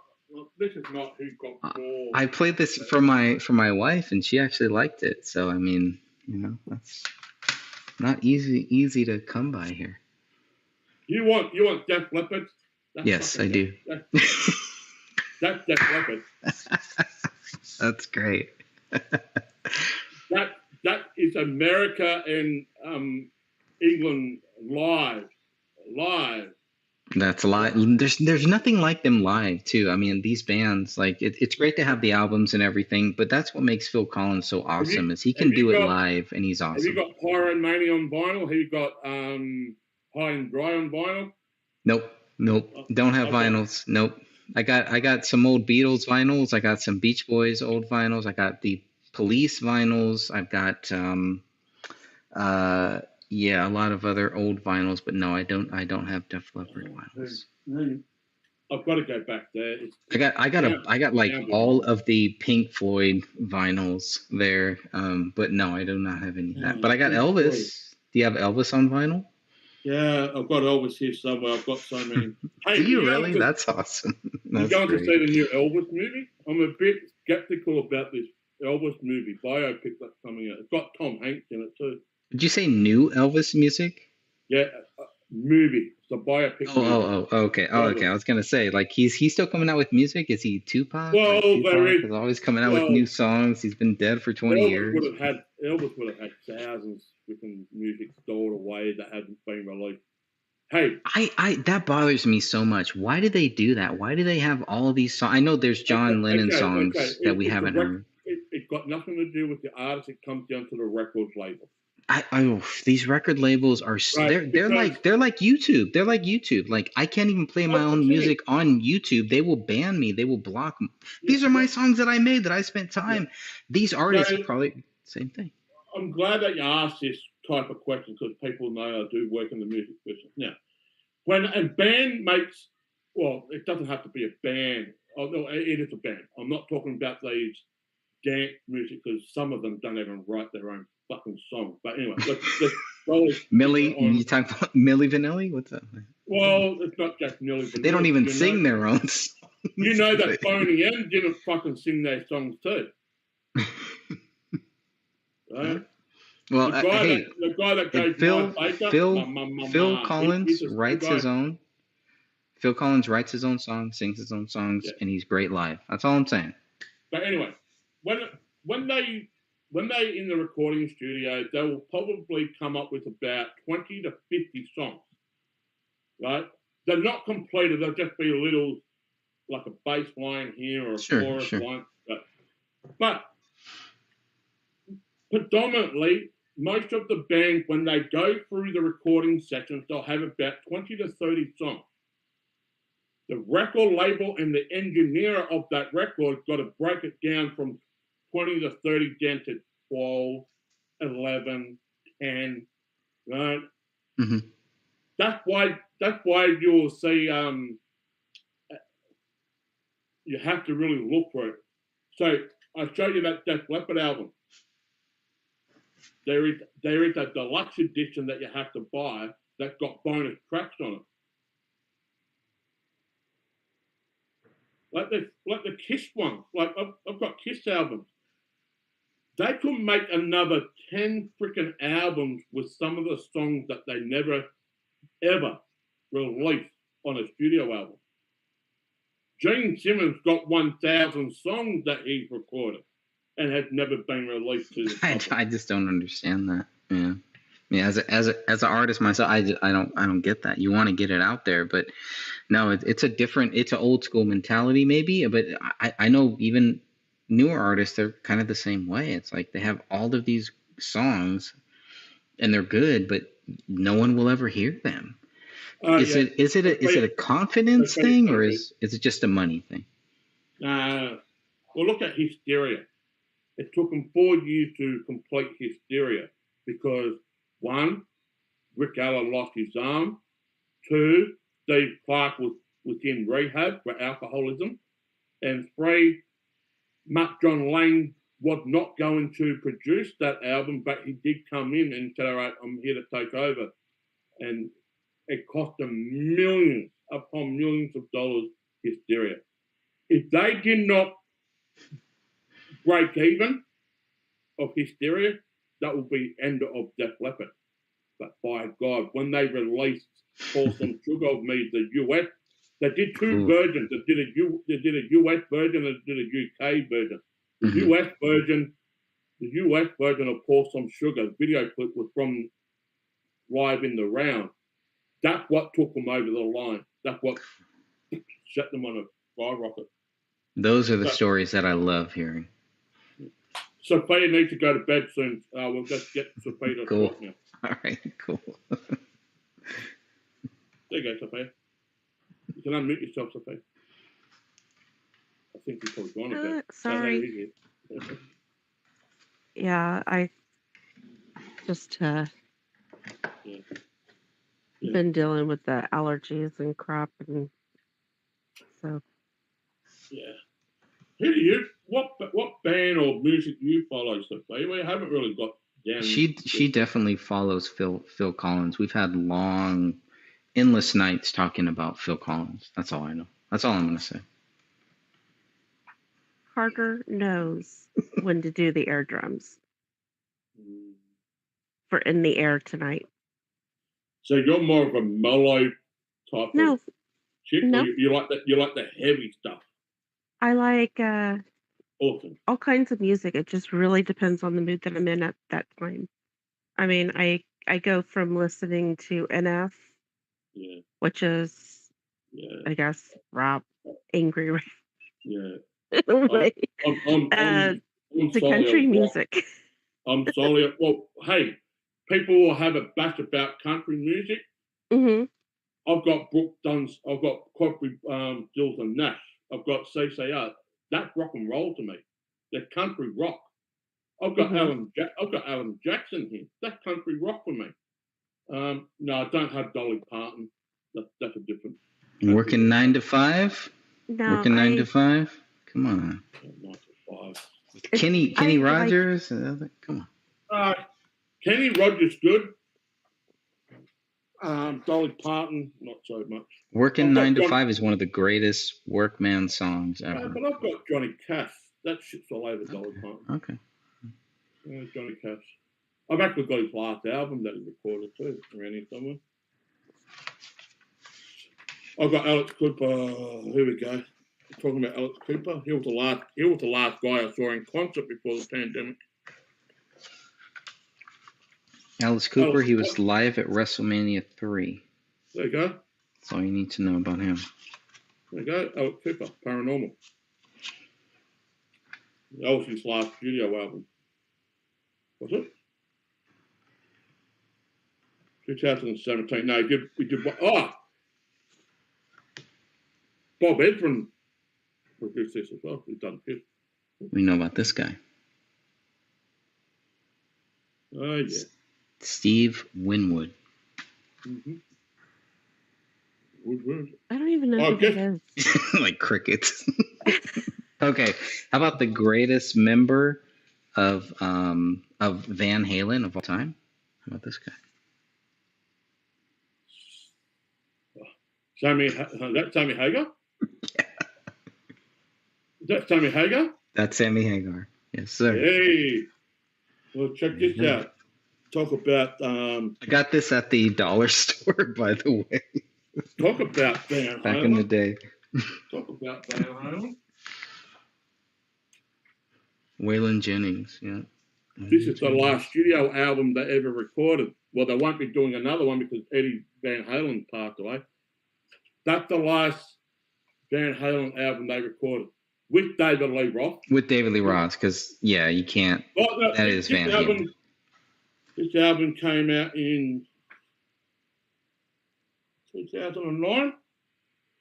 Yeah, you can't have Van Halen without David Lee Roth. Now, I've got a story about this album, and people are not going to believe it. Well, you can believe what you want to believe. Many people know that I did a Kiss radio show back in 2010. Now, I just got to get my bearings right, but no, this is not 2009. This was later than 2009. But anyway, I was doing a Kiss radio show. And I finished the show. I had to pack up the radio station. I went home and I was checking my emails. This is no word of a lie. Guess who sent me an email? It was Eddie Van Halen. And they were in the early process of doing this album. Wow. They were listening to the Kiss radio show online inside the recording studio. That's so awesome. I did not believe it. I fell off the chair when I got home and I read my email. It was Eddie Van Halen in That's the crazy. very, very early stages of when this album was getting recorded. Wait, they probably haven't even done the demo yet. Early stages. He emailed me. That's beautiful. We haven't talked about the greatest Beatle. Everybody's favorite Beatle. Yes, we have. Oh, I thought we? you were going to say Kenny G, and I was about to hang up. No, but the greatest Beatle of all time here. Ringo. Ringo. Come on. Ringo is going to outlive everyone else. No, It's going to make him the greatest. I'll debate you on that one. You know, he's going to outlive everybody in the music industry. There's two people. Who? Ozzy Osbourne and Keith Richards. Yeah, I can see that. Yeah, but look at have you seen Keith Richards? Have you seen Ozzy Yeah, but Osbourne? Ozzy- And have you seen Ringo Starr? Who looks the best? Who doesn't look like a piece of rubber on a freaking concrete but- wall? Put it in more perspective. Ozzy Osbourne and Keith Richards are cockroaches. They can survive a nuclear bomb. How many times did Keith Richards fall out of a coconut tree? How many times have a coconut hit him on the head? He kind of looks like a coconut. He does. He- How many But I mean, times come have on. they done? But they've never accomplished the things that this guy has accomplished here. Right? Yes, they have. I mean, okay, you want to take... No, hold on. I would love Ozzy Osbourne. I would love Ozzy Osbourne being the voice for Thomas the Tank Engine. I would love that. All right. If you say so. Well, I truly believe it. I only got one more. Last one. Is that Brian Adams? John Cougar Mellencamp. He's good. That's right. Is it John Mellencamp or John Cougar? What's the other guy's name that he goes with? He Well, goes by two names. He goes by two names. It was John Cougar Mellencamp. Yeah, and it goes by another name. Is it fucking John Cougar or John Mellencamp? John Mellencamp. I really liked his one hit Oh, back please. in grade school. Oh, come on. Okay, that's it. Okay, I'm going to read you all of these hits here. I Need a Lover Who Won't Drive Me Crazy. Ain't Even Done with the Night. Hurt So Good. Jack and Diane. If you don't know Jack and Diane, Little Pink Houses. Come on. Small Town. I was born in a small town. Oh, Pixie Doodle. I have spoken to that Mike guy from Sage of Quay. I have got a recording of that. I haven't posted it up yet. It's on the other computer. I'll just have to put that together and put it up. So Pixie Doodle talking about Sage of Quay. I have spoken to Mike who runs that. So. What else? I mean, I've got Billy Idol. But do you have Heart? I've seen Heart in concert. Well, then you better have their album. Yeah, I do somewhere. Hey, I've got. Okay. Some of the greatest songs. These Dreams. Oh man. Ooh. That is a good one. You got Yeah, Barracuda on that one? You got Barracuda on that album? No, it's not on this one. No, this is from 1985. So this is not. It's not like a greatest hits or anything. It's one of their earlier albums. But look at these people. This is people in 1985. Look at this. This is crazy. Metrosexual. We need to go back to the 80s. We need to go back to the hairstyles. No. Yes, the hairstyles, the freaking fashion was awesome back there. Hey, Men wearing makeup like this and they look like the women? Hey, No. I dressed up as Dee Snider from time to time. Look what he was wearing. Come on. Yeah, but he could pull off. It's kind of like how Bret Hart, the greatest wrestler, could pull off wearing pink. Some guys can can do it. But it's not for everybody. Look what Shawn Michaels was doing in the Rockers in the 80s. Yeah. But he wasn't wearing pink. Only Bret Hart could wear pink and still be the toughest dude in the room. The Rockers did wear some, yeah, but you're right. The Hart Foundation predominantly wore pink, but the Rockers, and they were both hardcore. Yeah. Well, the Rockers were good too. Yeah. The Ultimate Warrior had a little pink sometimes on the wristbands on the strings, but yeah, I get it. Yeah, that's Imagine right. if Hulk Hogan had pink. It wouldn't be as big. Hey. Don't go after Hulk Hogan. Those are fighting words right there. He took steroids. I'll pull out some of my old photos here. Don't make me do it. You wouldn't like me if I pulled out my old photos. I want the glam rock to come back in. Well, it's still there, but I want the 80s glam rock to come. The hair bands, like. Yeah, I know. Have you ever saw Motley? You probably haven't. You didn't see Motley Crue when they first came out in the 80s. No. No, I was into rap. I was into things like that back in the 80s. Rap is not music for me. Or 90s, I guess. But rap is poetry. I get that. Rap is poetry. Rap sucks. Rap is really horrible. Most of rap is completely terrible. Tupac is horrible. Biggie Smalls is horrible. Anyone wants to debate me, I'll debate anybody on any of that stuff. Anytime. Music for me, it's all about feel. It's all about rhythm. Yeah, rap got a, but it's not a. It's all computerized bullshit. I can go right now and press this keypad, and I can come up with 1,000 freaking tunes on it. That's not being a unique musician. Musician is getting your freaking instrument and tuning it and polishing it. Here's a great band that everyone should know, and it's probably not.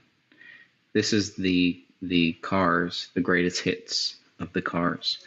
They had some awesome hits, right? The Cars, Talking Heads was another great one. Heads is good. Yeah, I mean, they were just that guy was so. I remember that was when MTV was like when they first came out, and this guy is sitting there. And people who haven't seen it, probably everyone here probably knows it. But I mean, to see this guy who is literally sweating in a music video with a keyboard and electric keyboard, and he's just like freaking out. It's like, what is this guy doing? What is he on? There's something wrong with him. But it captured me as a child. I mean, I must have been, 6, 7 years old when that came out, when some of those early Talking Head songs came out. And I listen to them now, and they're great songs.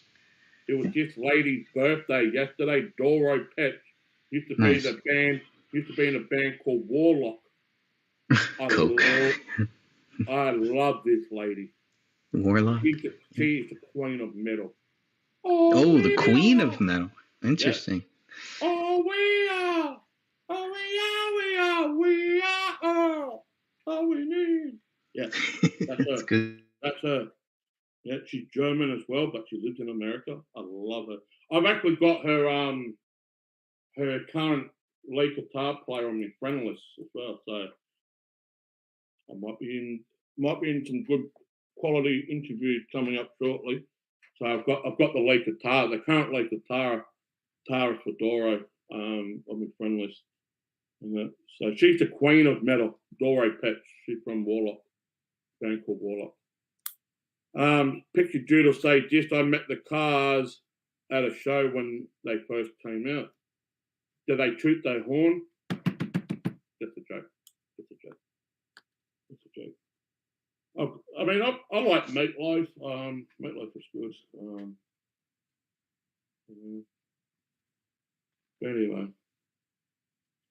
So, what else do we want to talk about? We've done 2 hours, guys. I mean, when are we going to do another, Greg, and before Sophia goes, when are we doing another David Crowley show?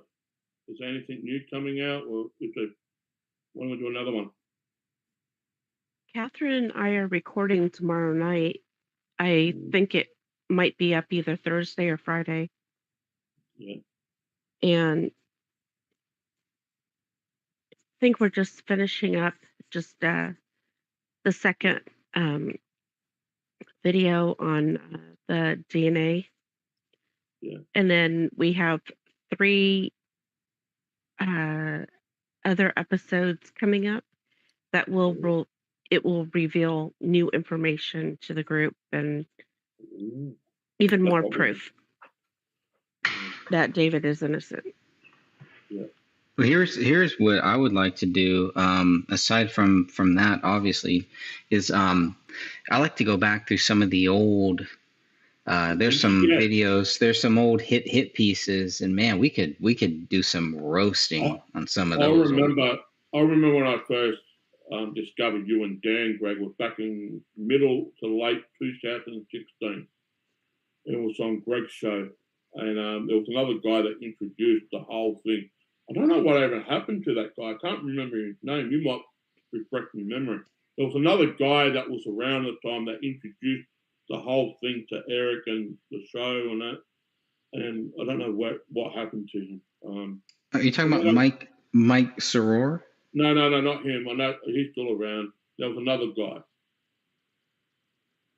I'd have to look it up. I don't know. There were only. I mean, it was a small. There was Mike Pezeski. There was only a few people that were even covering it back then. I think Eric was one of the first ones. He was probably the first one. The show on Wednesday with the Sentinels. Well, apparently the show with the Sentinels. I mean, I'm part of the group too. Is it going to be CERN and Paul? Realistically, I don't know if it still is. I thought we were talking about CERN and Paul McCartney. But oh man, we got to get back in the Paul McCartney. One person is currently sick at the moment, and I don't know if they're going to be with us. Yeah, one person, Laurie, comes down came down sick again. I don't know what's happening, so we're all thinking about her. Hope her health. I know Sophia is getting a bit run down at the moment too with her health, but people are getting sick. Here I am. I'm all rugged up like an Eskimo, keeping myself warm. Australian Eskimo. Yeah, an Australian Eskimo from Antarctica. Jamie, mine is mainly just because of the cedar trees that are blooming, or I guess they're not really blooming. They're back out again, and it's just killing my allergies because I'm allergic to them. Yeah. But I appreciate it. University of Melbourne, Australia has show now. Yeah.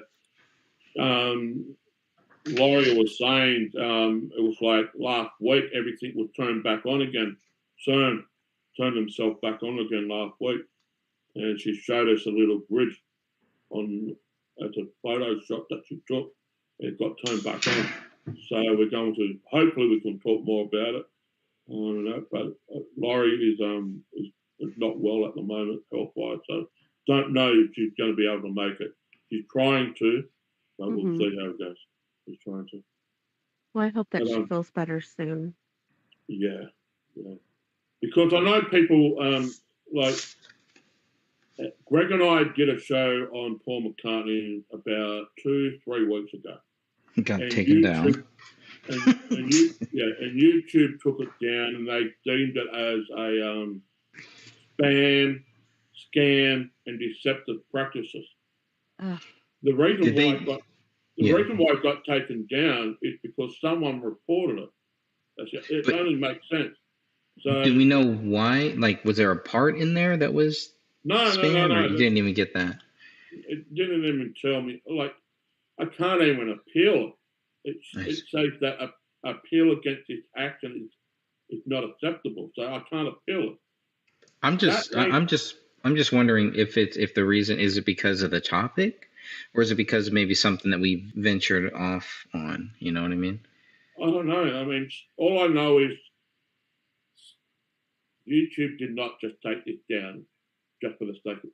They got a report from somebody who reported the episode. They reviewed that report, and then it got taken down. So whoever watched that episode when we did it, Greg, obviously got a bone to pick with me or with you or whoever, or just for the sake of just having a bone to pick, and they reported that episode for being spam, for being... There's 3 things that got reported on. Spam, scam, deceptive practices. Right, but I mean, sometimes, because I've been through this once or twice, and what they'll do is they'll actually give me. Sometimes they'll give me a timestamp, and they'll say, okay, this is the stuff, but if it's for deceptive, maybe. Yeah, they'll give you a timestamp where you can actually cut it out, and it'll get put back up. They Right. didn't give me any of that. They didn't give me a timestamp. It's like between this minute mark to this minute mark, this is the problem. No, they deemed the whole episode spam, scam, and deceptive practices. Yeah, well, that's what happened with my last Trump video, and that's why I can't go live on my other channel for another couple days. So we're going to do it again. So we'll have to do this let's Paul do it. McCartney one again. And now, for the record, people, I'm not saying that Paul McCartney's dead, and this is a thing. Maybe it was a Beatles fan. Maybe there was a Beatles fan that didn't like the it. thing is, I can bring up some articles and some stuff that coincide with Paul McCartney dead. But here's the thing. 1966, Paul McCartney got himself in a car crash. That is true. There was a car crash. Right? That part is true. Whether Paul McCartney survived the car crash or not, that opens up this whole conspiracy. At that same time, before the car crash, there was a competition going on, a lookalike competition. And apparently there was a guy in this lookalike competition that looked like Paul McCartney. Right? And this is how it all plays a part. He doesn't look like Paul McCartney, though. Yeah. I've seen, we've seen we brought up the photos. He doesn't look like Paul McCartney at all. That guy won the contest? So, Wait, so do you know when the contest, and maybe that's what we'll say for another show on this to really dive. I'd love to take a deeper dive, and I need to do more research on it too. But just as someone who doesn't know anything about any of this stuff, some of the questions that I would have, this contest you're talking about, how that must have happened before the car crash. Yeah, remember we've done. Remember. So we need the date of the car crash and the date of the contest. Brought up that your mum went to the last Beatles concert. That was my aunt. Yes. That was in August of '66, down at the ballpark. At the Candlestick, Candlestick, right in San Francisco. That was in August. That was in August of '66. The car crash with Paul McCartney happened in November of '66, 3 months after that concert.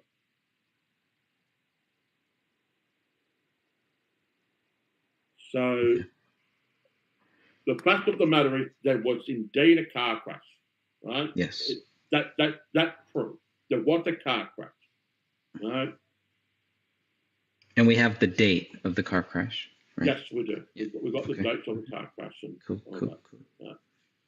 So we'll go through all that again. We did all that last time and it got all taken down. Paul Replacement must have been pretty talented. He was.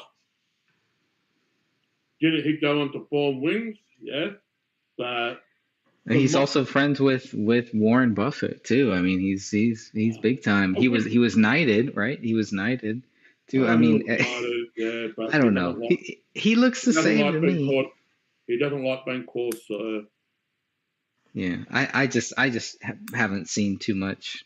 The dates are the first thing that I'm going to look at are the dates of what this is. We'll go through the date of that last concert they did at the Candlestick, right? That's in August, and then we'll go to the car crash that happened in November. Mm-hmm. We'll talk about this lookalike contest now. We'll talk about now the guy's name. Many people will know him as Bill Shepherd or Bill Shears. Right? Mm-hmm. His real name is William Shepherd. Right? He was in a band. He played music. He was in a band and that. Now, I know people are going to say, Jane, what the fuck are you talking about?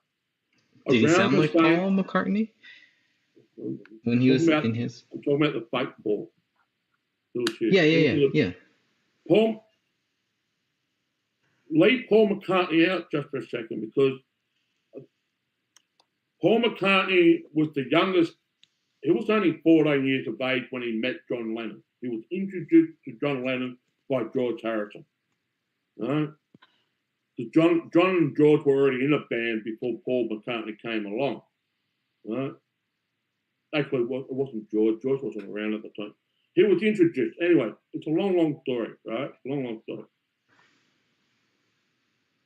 Around the time of 66, or even before the Beatles came around, even when the Rolling Stones and the Beatles started around the same time, this is where we need to open up this conspiracy theory even further, the Tavistock program. Right?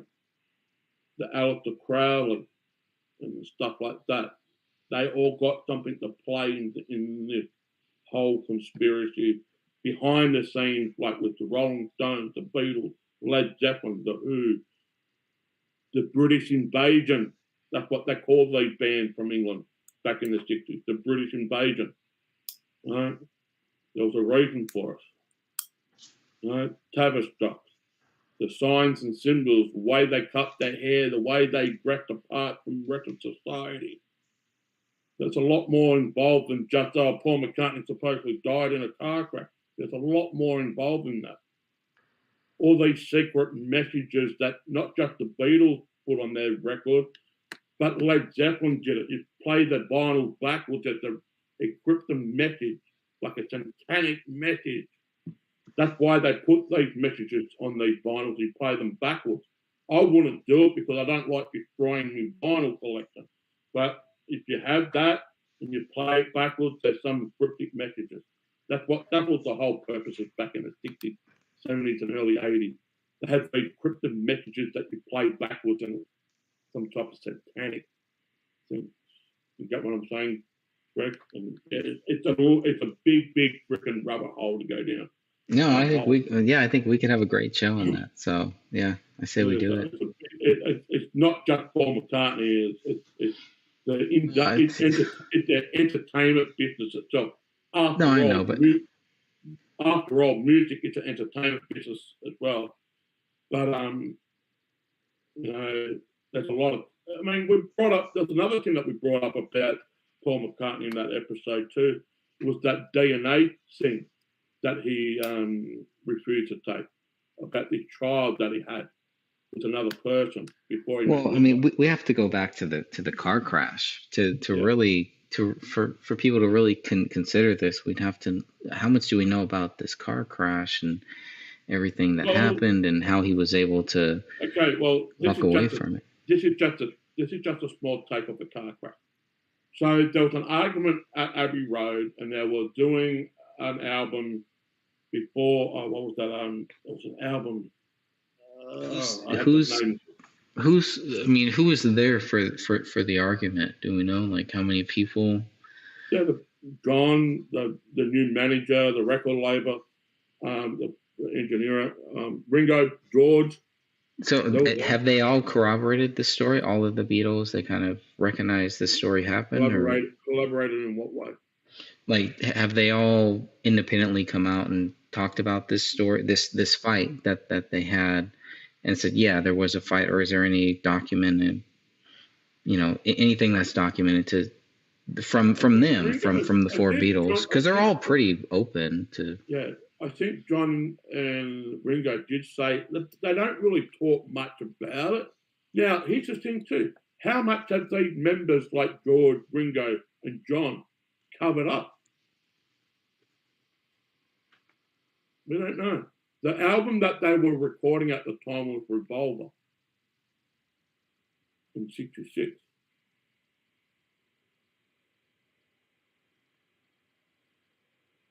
And I'm only going on by the newspaper clip that, yes, there was. All right. Stop it. You've got me to do it now. I'm only going to do this for now. I know we got to wrap it up, but. No, I'm going to wrap it up. I'm only going to do it. So, hook it up. The Paul McCartney crash. All right. This is where the car crash. It's in the newspaper. Car crash article.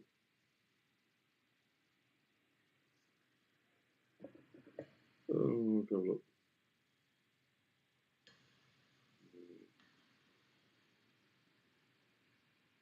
Right there, just news.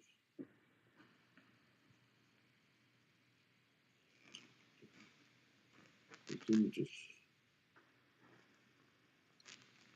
I wish I could get all these things and so let me just share this. So this is one. Here's another. It was in a magazine. This is. I'm just going. McCartney dead. New evidence brought to light. Now I need to grab all these. This is from the University of Michigan. I need to get these articles so we can actually read it. Right. Yeah. So there's all these articles. Right. All these articles about Paul McCartney. But this is the car that is supposed to have a crash in. That's good. It's good to have the car. Here it is. Here. See what the car's made of. This is the car here.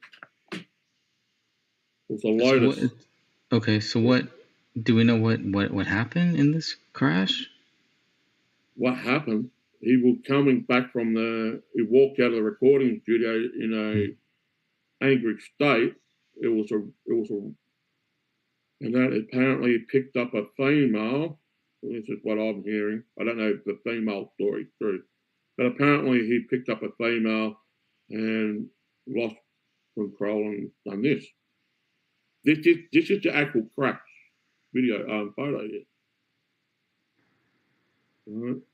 Okay. Now whether the female was in the whether the female was in the car or not, I don't know. But Paul McCartney was in this car.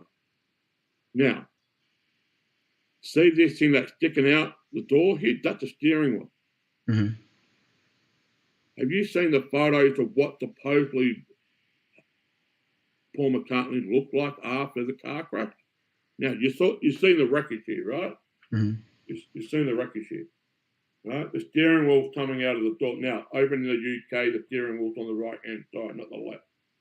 Right? There's a photo here of Paul McCartney it's around the same, not long after this crash. Okay. That's what it's supposed to have got out of it. A fat lip and a cut across his eyebrow. That's a little hard to believe. have a look at the photo of the car crash and have a look Mhm. at now, I have heard stories of people coming out of car crashes unscathed. I have heard that. But look where that steering wheel is and look at the injury photos of Paul McCartney. It's just like, really? I think we'd have to know more about how badly he was actually injured, right? That's where So the there should be some documentation on that. yeah, well, this is the we need to go to the Sun newspaper. This is where they actually printed the whole thing up. So you've got to go Paul to the is Sun. dead. The So they Sun must newspaper. have, yeah, they must have something good. They must have some. I mean, that's the article that I would want to read right there. That Yeah, Sun the Sun article. news. Yeah, So yeah. these are right. There's some more photos of the thing. Look how freaking low it is. Like, I mean, are they saying somebody hit him from head on, or like no, there's no body in the car. what? I mean, what is? What's the official story of the crash? The official story is that Paul McCartney had an argument with the people inside the recording studio when they were recording Revolver. He stormed out in a huff, went in his car, and boom, had a freaking crash. And that's having and that's based on the Sun, based on the newspaper article, the Sun article, or the newspaper. I'm pretty sure freaking John said something about this. Not much. you're taking us down a rabbit hole Not much. too. Yeah. Not much. Oh, that's good. Yeah, yeah. I think we got to do a whole show on that. So I mean, there's so much cover up too. I mean, you really think that? Let's just be a devil advocate. If this story is true that Paul McCartney died in that car crash, why would John, Ringo, and George come out and say anything about it? Why would they? If they already got a replacement for him, like a lookalike, you're going to talk, you're going to play, you're going to sing, you're going to act exactly like Paul McCartney did. Why would they want to fucking say, "Oh, Paul McCartney's dead"? If it was true, if it was indeed true, why would they want to? well, I mean, they all ended up breaking up, so they all kind of, it seemed like they all wanted to go their own ways. Okay, Laurie just here. Hey, Lord. Rise of the New World Order has been suspended for 90 days. Prior to appealing it. Wow. Okay, well, look like we might be here. Look like we might do the show here. The Rise of the New World Order has been suspended for 90 days. So that's thanks to Laurie. So look like Laurie, we can do it here if you want to do that. We've still got a channel that can continue on. If you want to talk to Eric about it, we can do it here. As long as we can get the listeners on that channel over here as well. So I'll help out as much as I can, Laurie. Yeah. So, and also, Pixie said this too, Greg. There was other newspaper articles that claim that Paul McCartney died. Yeah, and that's what I would want to look at. I'd want to look at dates. I want to look at the how many newspapers covered it, the actual thing where this car. I think if we focus on where the car crashed, if we can get the car crash thing, if I can understand that. And these are things for people who have researched it, because I know there's a lot of people that have looked into this for many, many years, and I don't know anything about it. So those are kind of the things when they think about, well, how do you, if they know stuff about this, think about how would you, I don't want to say pitch it to people who have never heard about this, but how do you give them that short version of it so they can kind of look at, some of the more questionable things. This thing happened over 50 years ago, and it's still one of the biggest conspiracy theories in the music industry as we speak. People are still talking about it. Now, like I said, if this was indeed true, why would George, John, and Ringo come out and say anything? I mean, I know Ringo has said something about it, but how much of that is true or not? I mean, who knows?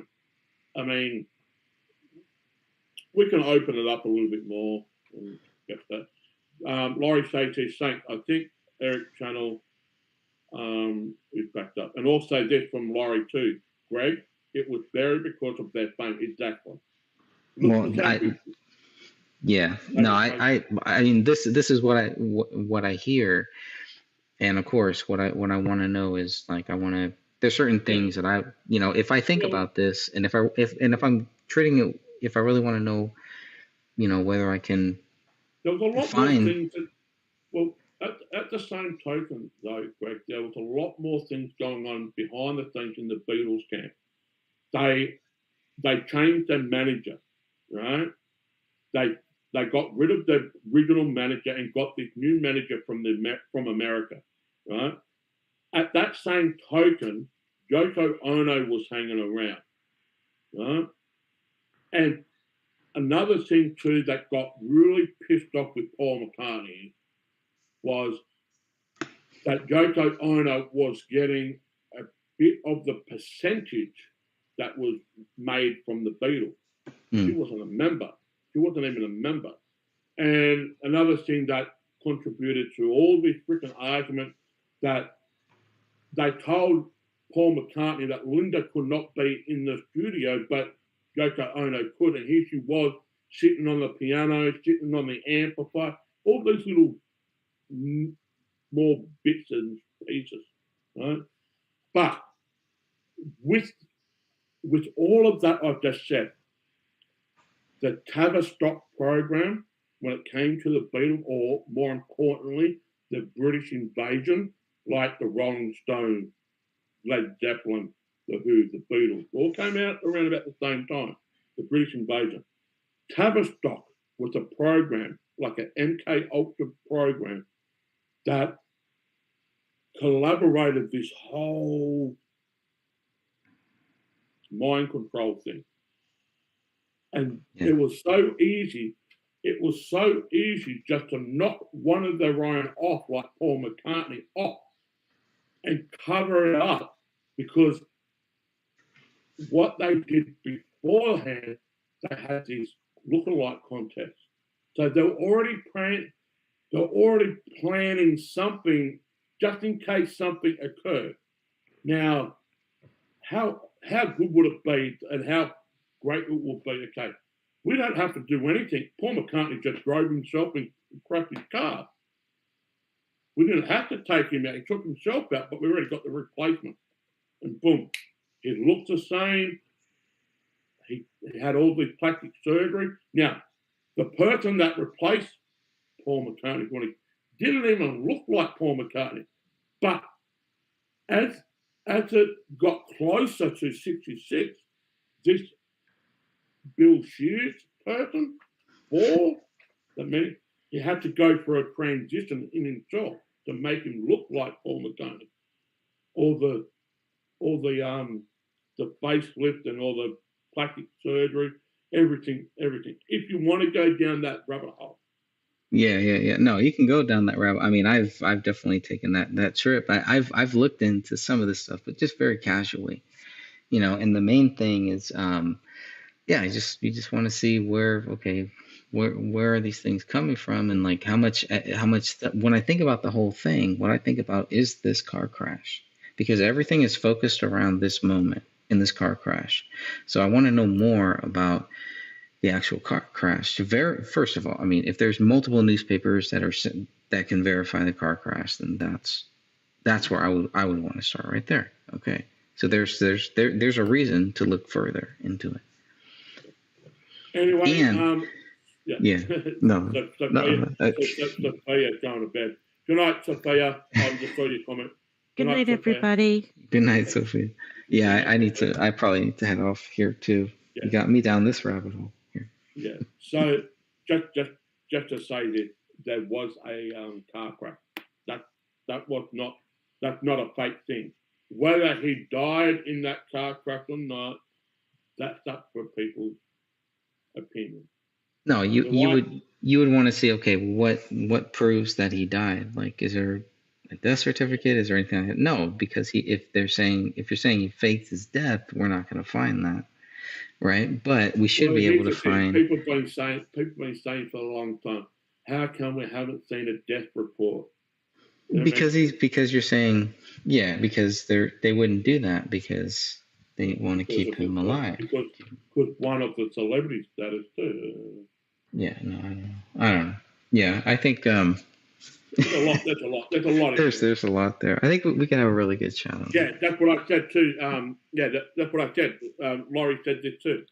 There was a woman with him. I said that too. There was a woman. He picked up a woman, like a hitchhiker, off the side of the road after he had an argument inside the recording studio when they were recording Revolver. He picked up this woman, and they drove. And he picked up a hitchhiker. Yeah, well, how would anybody but him and the hitchhiker know that? Are there people following him or something? It might have been her lucky night that Paul McCartney picked her up. No, I know that, but I mean, but how does anybody know that he really did go and pick her up? Well, Linda wasn't around. Linda wasn't with him at this time of the argument in the record. Many people were saying, where was Linda in all of this? She wasn't at the recording studio. And he was just being, from my standpoint, he was just being a good Samaritan, picking up a lady and giving her a lift. But during that drive, picking up but that leaves the whole, again, we got to go, okay, how do we know he picked up this lady? And then so the story goes, what happened to this lady? I mean, she was in the car crash too. So did she die? Is there a death certificate of her? Probably not, right? Well, I mean, that's what I need to find out. Did this lady die as well, or did she? Yeah, I mean, did she leave the scene with just some grazing and bruising and cuts? Or, I mean, if the lady died, that's a pretty powerful car too. There, and that's the reason why that's such an awesome car. That makes me wonder. Okay, well, I mean, are they saying the car hit him? Came head on and like crashed into him? Like what happened during the accident? Apparently he hit a power pole or something. Oh, okay. So there was no other vehicle involved. Oh, I see. Oh, okay. Sorry. All right. Yeah. So I'd have to know that too. Yeah. If he hit a pole, and there must be damage to that and all that stuff. And I remember I looked into this like years ago, but I didn't really yeah, and there is books supposedly been in spoken word of Bill Shears, and there's 3 books out there, 4 books, and yeah. Yeah, well, I gotta head off to bed, but it's a fascinating topic, man. I look forward to talking more about it. It's so much to see. It's like a spider web. You've got to go one direction and go back to another, and trying to join all the dots. But we'll get all that as well. All right, guys, we're knocking the show off. 2.5 hours have been good talking to you, Greg, talking to you, Sophia, and talking to you all in the chat room as well.